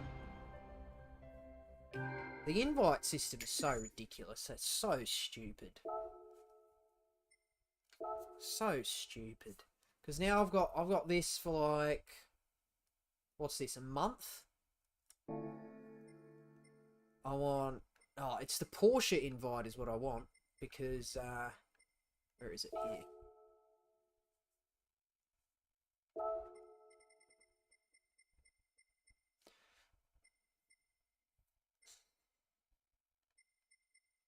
I want the Carrera GT, but I can't bloody buy it because I need an invite for it. I think it's so stupid. You know, you buy a video game, you're like, oh my goodness, I can go drive the Carrera GT, and then you actually can't until the game lets you. And you're at the mercy of whatever it decides. I'm not going to go and blow all my credits right now because that's going to be always there. We'll just go see what's in the Legend cars. See what's in the Haggerty collection. If there's anything new I can get my hands on. Oh, I could blow all my credits on one car. Or I can buy... I'll probably buy this, actually.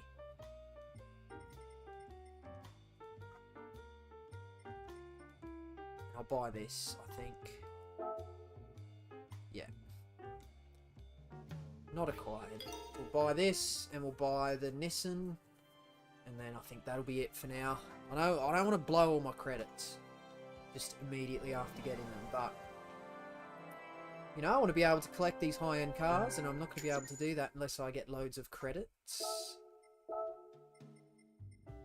And I mean, there's ones that you use that I don't have, like this one. But this, you actually use this car.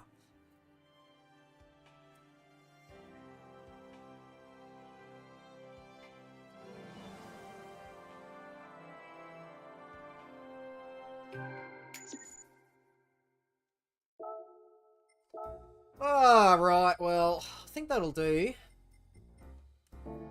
That'll do for now. Oh. Looks like... Oh, we've done an extra menu. What was that? Oh, the Nissan. Righto. Nissan Motorsports. Cool.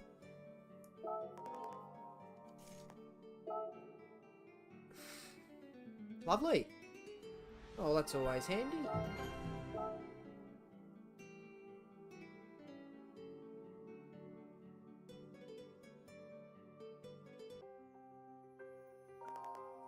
These legendary Nissan races are known the world over. Indeed, they are the envy of collectors everywhere.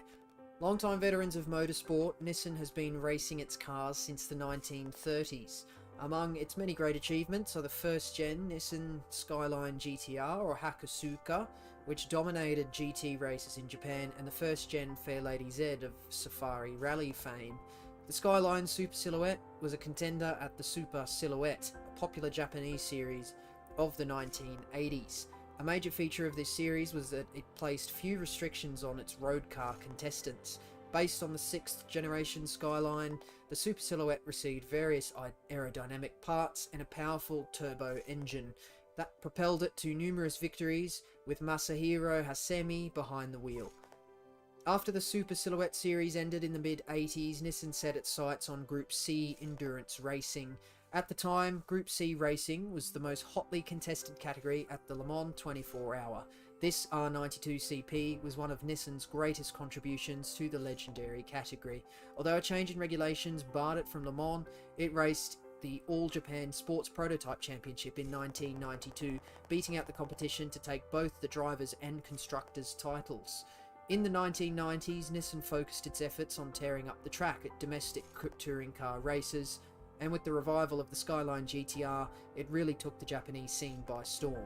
Based on the R34 Skyline GTR, the Pennzoil Nismo GTR dominated the All Japan GT Championship in 1999, the last champion car to carry a straight 6 RB26 DETT. It is one car that will not soon be forgotten. As you can imagine, I could go on and on about Nissan's achievements, for each of its cars is a real gem.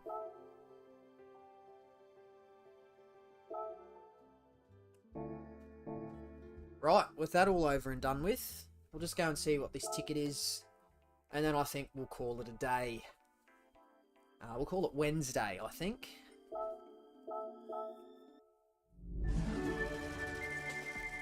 Do I have an invite? No. Guarantee I'm going to get a car I already have. Oh no, I got the best prize. I'll take that. 500,000 credits. We'll add that onto the kitty.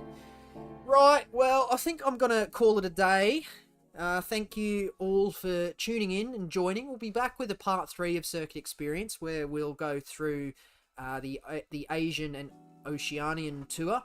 That should probably not take quite as long, because compared to, like, what do we got?